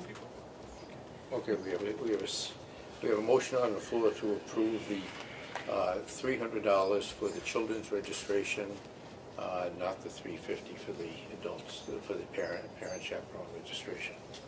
Any other discussion? Okay, all those in favor of supporting the motion to approve $300 for the children's registration, please signal by saying aye. Aye. Opposed? Any abstentions? Chair votes aye as well. Thank you. Thank you. Next item, Teacher and Staff Appreciation Week. I think you all got a flyer in your packet. I love the quote, "There's no greater reward than to make a positive difference in someone's life." I think that's a terrific quote. And again, I'll read the very short message on the bottom. On behalf of the Wentworth Regional School Board, I want to thank you for the tremendous impact that you have on the students of our district every single day. Your tireless effort and commitment does not go unnoticed, and we are truly grateful. May you also remember, even in the most challenging of times, how critically important you are to the school community and to the children entrusted to you. Thank you for all that you do and for all that you are. That's signed by me as chair, and I think we've got a tremendous staff here, and they're very much appreciated. Okay. Yeah, thank you, Jen. All right, field trips. This is just a rundown of the upcoming field trips, so I'll try to go through these fairly quickly because I know it's been a long night for everybody. So we have Team Vista going to the Wells Reserve Estuary in Wells, Maine. And again, this is a fairly routine field trip, and it'll be staffed by the staff members at the middle school. So there are 4 staff members going. And the reason that I'm mentioning it is because it's out of state. Okay. Is that another team? No, same thing. Okay. Effingham Elementary School. It's the end of the year. It's the Museum of Science field trip for grades 5 and 6. So this is, I think you all know very well what the Museum of Science field trip is. I think the kids will have a great time, be a great learning experience. There are 4 staff members attending, as well as 6 chaperones, which is great. And so I'm sure they'll have a terrific time. All right, Effingham Elementary School again, 6th grade, Hadlock Field in Portland, Maine, Portland Sea Dogs Education Day. And again, it's not just baseball, because if it were just baseball, I wouldn't bring this forward. But they do have a day of STEM activities, keynote speakers, learning activities and games, and the kids have a really great time. And it does have an education connection. So there's that. And again, that's in Maine. And the Vista White Mountain Trails and AMC Huts. It's the culmination to the Vista Outdoor Education Program. And first, too bad Mercedes isn't here. The person in charge is Mercedes. And it has all of the Vista team staff members attending, as well as 9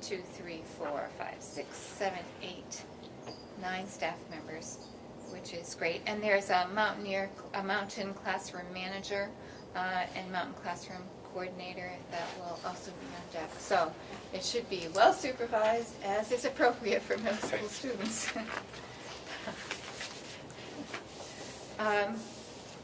Lakes Region Technology Center, Precision Manufacturing Technology is the group, and this is, again, their national conference trip to Louisville, Kentucky. The kids have great opportunities to compete and collaborate with other Skills USA students. And as you know, our students tend to do very well in those competitions, so I'm pleased that they're going again this year, and I'm sure they'll do well. That's it for field trips.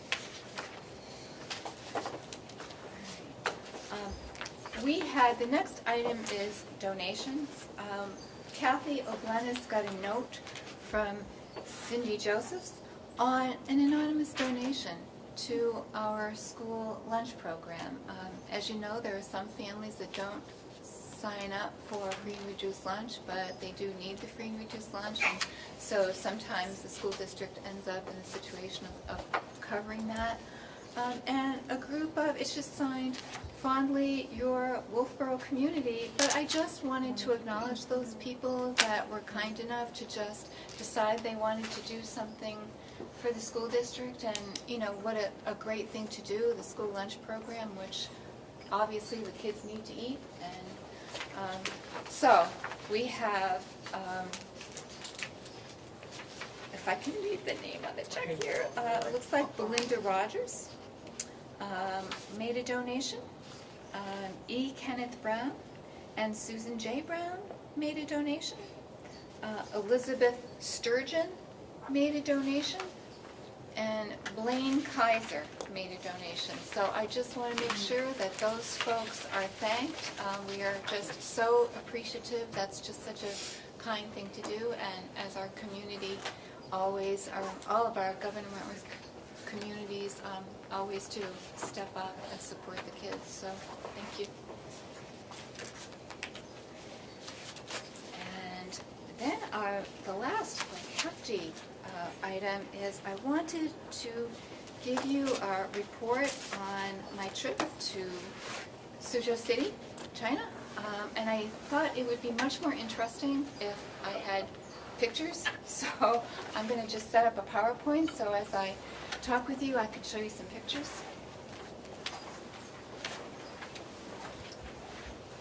It might take me a minute, so if you want to take a break, go and get some water. Or... Do you have the management?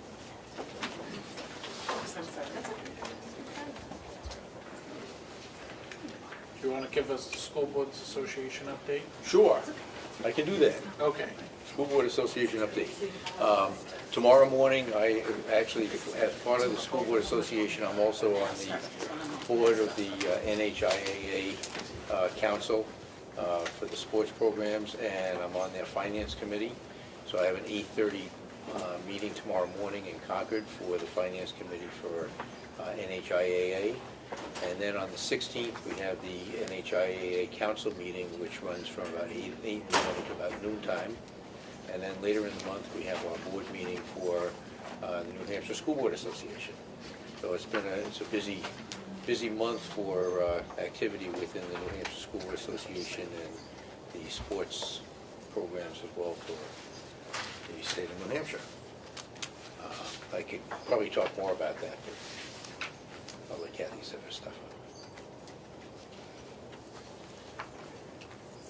And I can do actually, while Kathy's setting that up, let me pass these out. Because I apologize for not sending these out before. These are the committee assignments. As we went through, I intended to email these to Linda earlier, but I got a little bit busy doing something at work. So I kind of got this together and forgot to send it. If there's specific areas that you didn't get on, it was more to make sure that we have 4 members on each committee if possible. We don't want to have the appearance of having any quorums at any of our meetings. If you do attend a meeting that you're not on a particular committee, I'd ask that you more or less be there as a visitor, as opposed to a board member. No votes are taken at these meetings that are binding on anything. Everything still gets brought back to the full board for any votes. But I tried to spread this out so everybody gets a flavor of some of the committees that are out there. Next year, obviously, we can move people around to other committees if they want, but I think this is a good opportunity for everybody to kind of get together. If you would meet at some point as committee members and elect chair people or group leaders, as we're called, that would be good, and then send those group leader names to Linda so she can update the back of the agenda. And also under the chairman's report, I had two notes that were sent. Get well wishes was sent to Judy Waldron following the surgery, and a congratulations wishes was sent to Katie Ames on the birth of her son. And if Kathy's almost ready. I'm probably going to have fun with Gary. I've got it all set up, but of course, I don't know. It's not responding.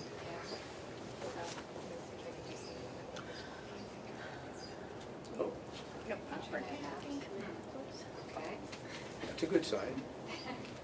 Well, it's projecting something, so that's good. Would you like to talk about academic affairs? Academic affairs. Oh, sure. Sure, we can go right on to committee Sure. reports. Thank you. Thank you, Tim. We can keep moving We'll right keep on. wheeling this along. All right, academic affairs. Sure. Again, it was myself, Stacy, and Tim, and Heather, and Dana, and Katie gave us a high-level overview of her presentation that she presented to the entire board regarding the plan for math, and I certainly trust and very proud of the teachers looking at the curriculum, the standards, and how to move forward and think outside of the box. So we're happy the board has supported that. We talked a little bit regarding cell phone usage from the students and what, kind of managing expectations, and we don't really have a policy per se. So we're going to kind of probably maybe continue that discussion, but there was no voting on that. But that kind of took up most of the time besides Katie's presentation, so we did not discuss the new athletic team, so we're going to table that. But I know that overall, kind of all of us agreed that it's probably going to be a long discussion. So, Yep. And that was it for the academic affairs. Okay, great. Building and maintenance, who's going to, you want to take that for now? So last month we met with 2 prospective candidates that responded to our RFQ. We talked about a lot of possibilities at that meeting, and we started out focusing on Effingham and Ossipee relationship for solar power in a field in Effingham.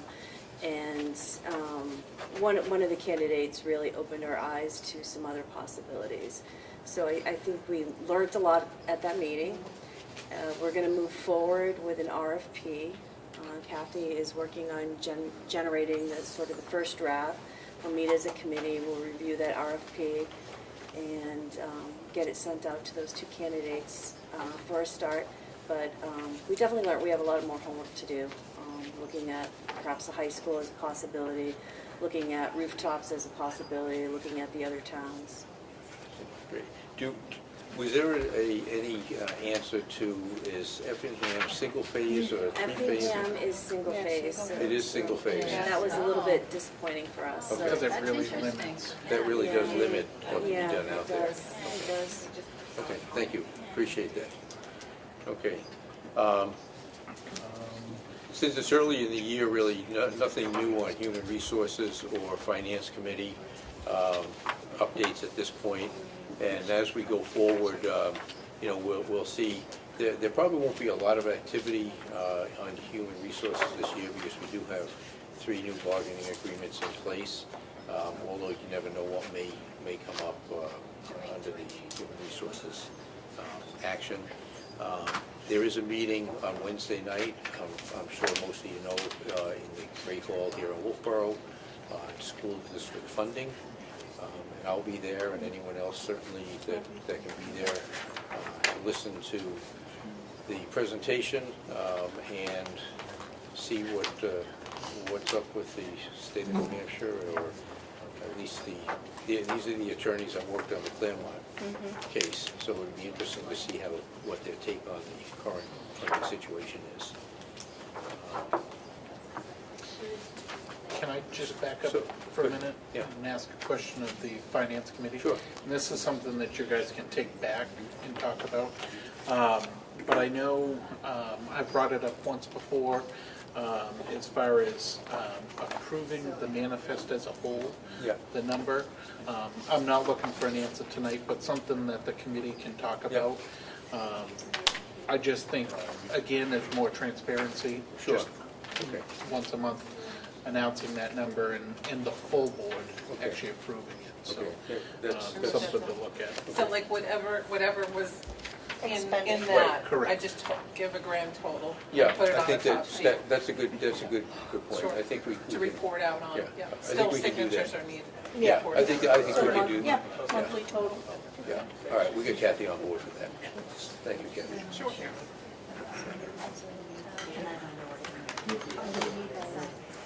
Okay, and while they're still working on that, if you want to go on to advanced planning. There's a bunch of stuff going on, obviously. And tomorrow night, we have a band and chorus concert at Crescent Lake.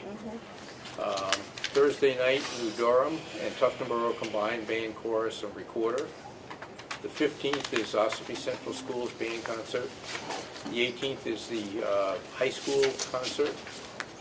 21st is the Gold Scholar Lunch at the Wolfboro Inn, so if you've signed up for that, that's usually a great time.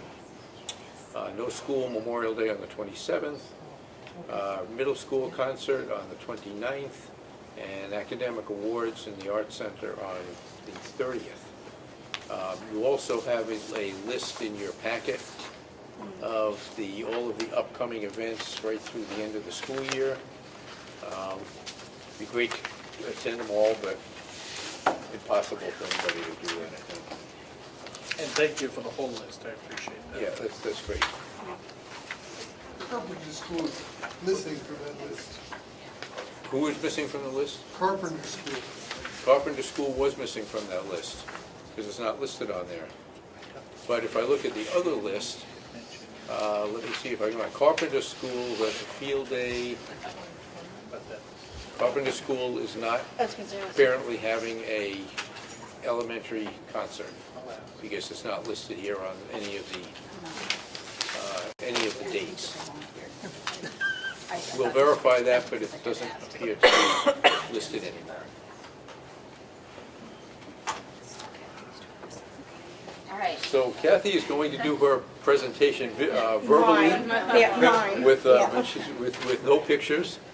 Well, I'm just going to do a shortened version because I think it's really worth you seeing the city, the school, the people. So I'm just going to tell you that I was pleasantly surprised. As you know, my first trip to China was a kind of a grueling trip, and I didn't find the cities as fascinating as I thought I might. But Suzhou City was just beautiful, just a beautiful city. I spent 4 days. I was with the Ministry of Education most of the time. She met me at the airport, which was great because when you don't recognize the characters or speak the language, it's nice to have someone meeting you at the airport. And so I had a chance to establish a relationship with her. We went to, there was a National Children's Art Festival, which I'll show you more about in June. It would be like having the best of the best in the United States in one building. It was just incredible, just beautiful pieces. The first day at the school, I was met by a contingent, and I had to laugh because they have a great big, like it's a huge, almost like a interactive board out in front of the school, and it said, "Welcome, Superintendent of Schools, Kathleen Cuddy-Head." I was like, "Oh, that's very nice." And so, unfortunately, because I was told, "Oh, you don't have to take pictures, we'll take all the pictures," and I snapped a few, and then when they gave me the pictures, a lot of them were of me, so I didn't have as many pictures. I know you've seen me plenty. So I didn't have as many pictures, but I certainly do have enough pictures to really show you how committed they are to this whole process. I did accomplish what I wanted to accomplish in terms of building relationships, having them know we're serious. They are certainly very serious. Their plans are a lot bigger than our plans. Right down to they're renovating classrooms and offices, and I spoke to 300 students about what it's like in the United States, and a lot of interest on the students' parts too. The details, I'd like to leave you with a couple of details, and then I can expand on this at the next board meeting. But a couple of things I knew going in, and I just wanted to make sure that they were solidified, and that is mostly about the curriculum and how the program would work, because they have 3 years of high school. So they would need 2 years in their home school, but they would also, if they want a diploma from Kingswood, they would also need to meet our curriculum requirements. And I was really a little bit nervous about that, and nervous about how the GPA would translate, because it has to be a bona fide GPA. So in our discussions, they are going to implement our curriculum there, which I think is just awesome. As I said, on my first trip, they really want to have in their system what we have here. They're not impressed with their own test scores, and I'll get into that when I show you the presentation. They start the minute they enter school to prepare for that test. And like I said, I'll talk about that a little bit more. So they have agreed to implement our curriculum. Their students in those 2 years they'll need to be English proficient. They'll also be studying some of our courses, and then when they get here, they would have a more typical senior year, and many of them will be interested in going on to college here in the U.S., and so that will be a part of the process. And for them, the advantage is to become acculturated to the U.S. and to also have an opportunity to see colleges and apply to colleges while they're here. One of the things that I thought we had lined up, and it looks like it might not be as lined up as I thought, is that there were a couple of teachers that were interested in teaching over there for a year, and we had talked about the year before the students come here, that there would be 2 teachers from our school going there for a year so they could help with curriculum implementation, and also for us when they came back here, that would also help with the students, here and guiding the students here, because they would have an understanding of the culture that the students came from. But they wanted to do that for next year, and I had a couple of teachers that thought they could do that.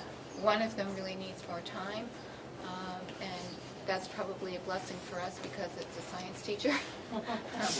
So another is still looking at it, and so one of the things, they're offering a decent salary, they're offering an apartment with certain specifications, you know, and they're offering insurance for the teacher, but there's a blip in, they didn't think about about family insurance, and both of the teachers have families. So I need to go back and find out what we can do about that. I'm giving you more detail. I hope next month is interesting. So those are the nuts and bolts of what the discussion was and what the agreement was. There was a very formal signing ceremony. I'll show you pictures of that, and everything is very ceremonial over there. And there's which I thought I should have brought, but there's a very lovely red velvet book with the documentation in it. So it was a great trip, and I think in terms of the framework of the program, I think we got pretty far. I think in terms of developing relationships, my contact from the U.S., who is the person who, he works for a consulting firm, and that's the connection to the government. And this, I believe the way it's structured is this is a government grant. So, you know. So that's just the skeletal framework, but I think it sounds very promising, and I really wasn't thinking about our students going over there, but Suzhou City is such a nice city that there may be some interest in that at some point as well. So that's just a quick, and then next month I'll show you some pictures. That's a great opportunity. That's great. Thank you. Thank No, you, it's Kathy. Oh, terrific. you're very Thanks for welcome. doing You're very welcome. That's Oh, great. my pleasure. I want to thank you for supporting the trip so I could Absolutely. get Were you that tired? accomplished. Oh my gosh. I can't even It's imagine. almost impossible to Yeah. sleep because you're on the opposite Yeah. clock. Yeah. And then when you get home, you're just getting, you know, Yeah. acclimated. You get home and then you have to start all over Yeah. again. So I didn't sleep a lot, but I was able to get some evaluations done. So it worked out well. So thank you for the opportunity. And I'll be back with pictures for next time. All right, well, we covered just about everything else except for public input. Yes. I attended the presentation with Revision Energy and Barrington Yeah. Power.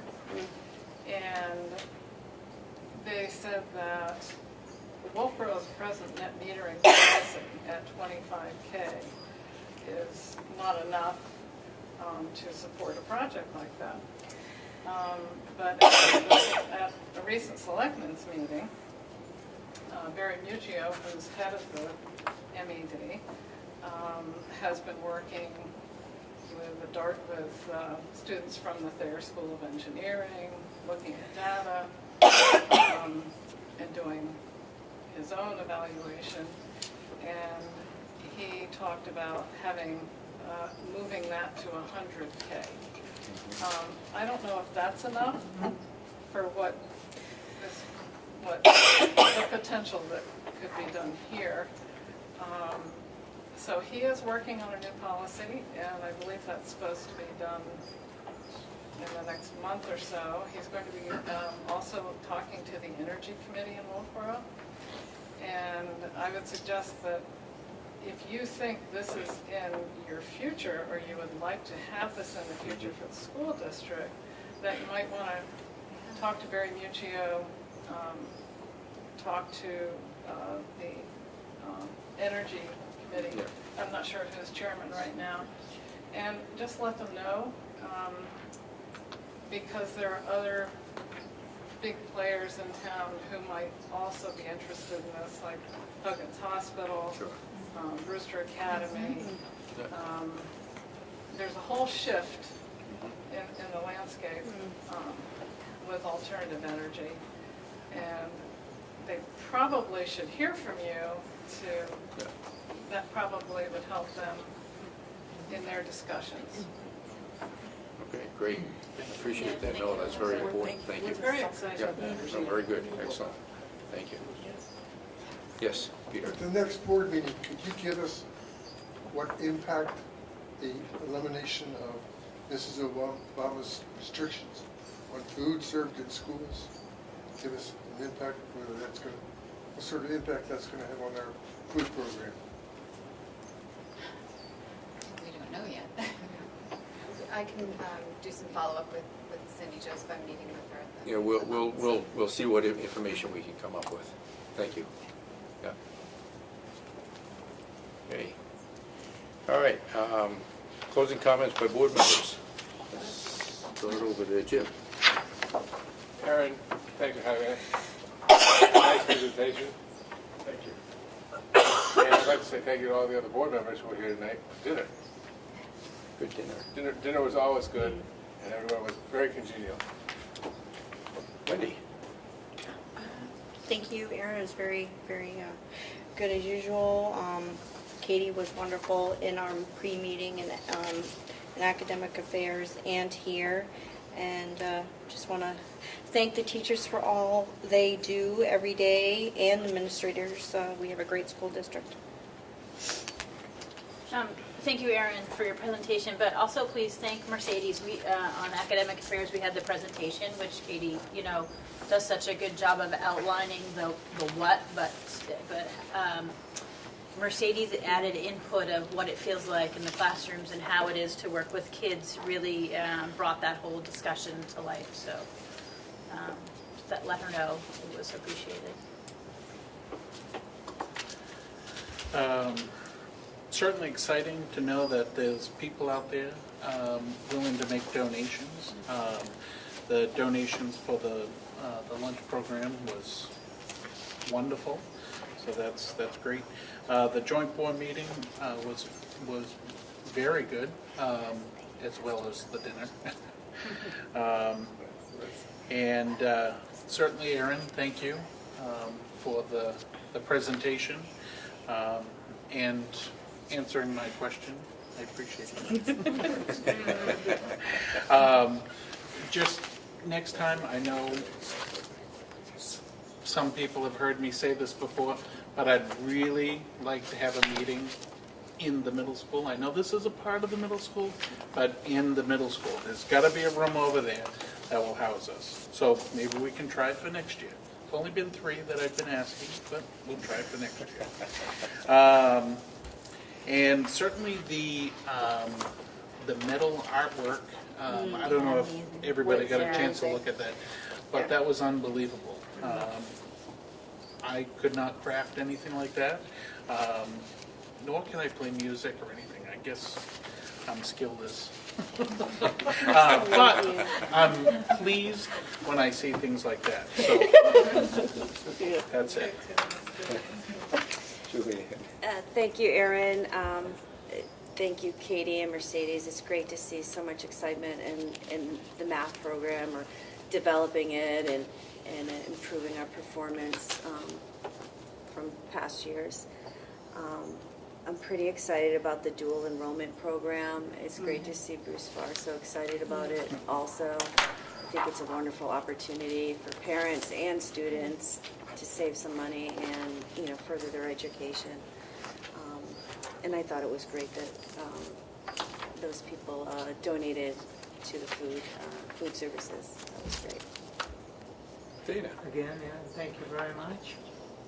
And I'd like to acknowledge the Teacher Appreciation Week for all they do, for all we do, and also the Culinary Arts Program for an outstanding meal on the joint board meeting tonight, and math. Many students struggle with math. I'm impressed on the way the district is moving forward and maybe solving some problems and adding a pretty creative curriculum change. Thank you. Billy. For the record, I think baseball is absolutely educational. Thank you for the presentation about NELMS, because my son is on Team Eclipse, and you can tell that there was a ton of work that went into that, so awesome.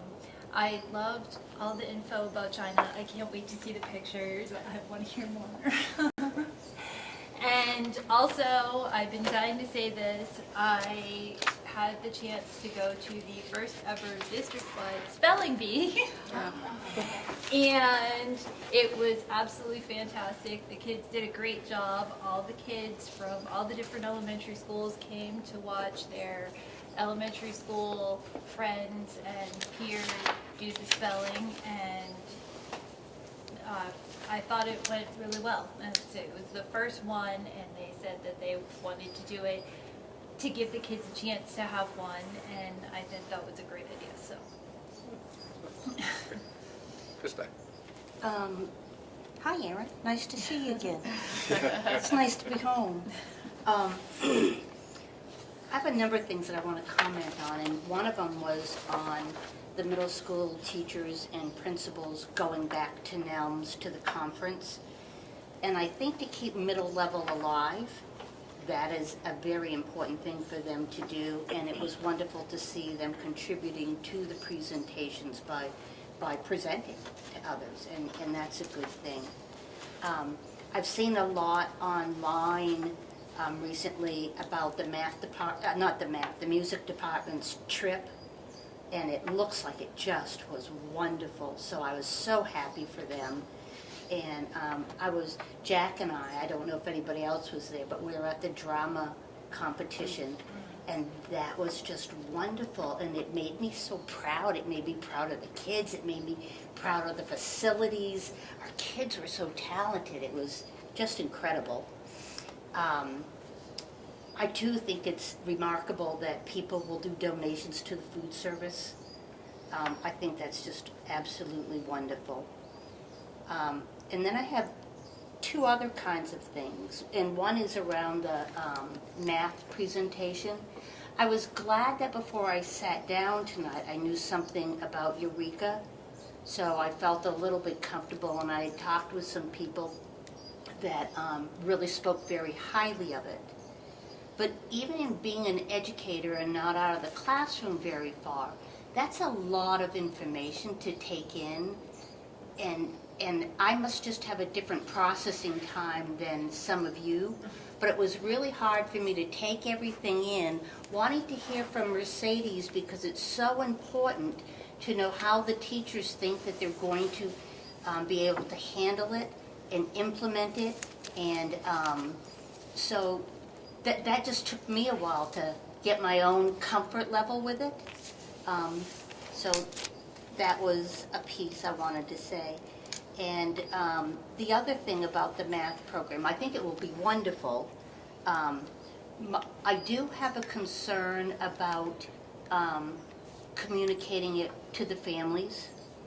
And I have a concern about communicating it to the families because I don't know if they have an inclination with the year coming up that there will not be algebra next year. And that's a very well-known program in the middle school.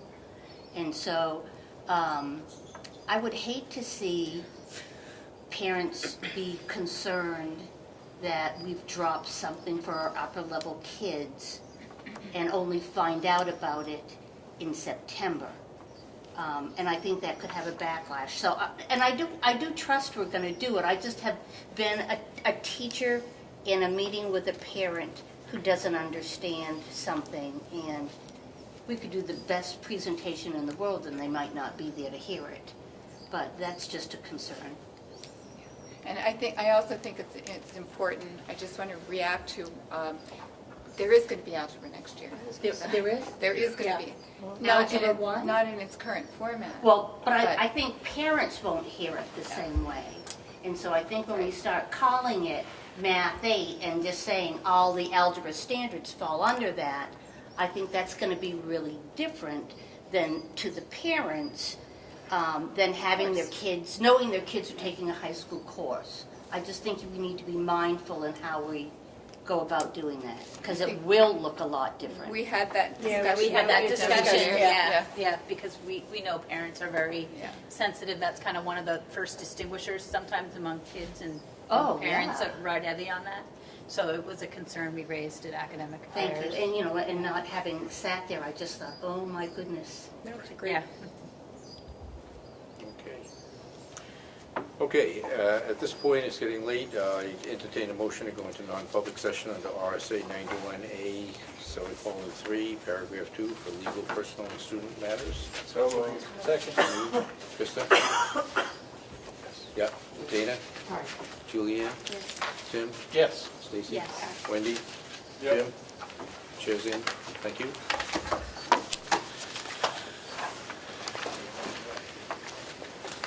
All right, take a few minutes break. Have a good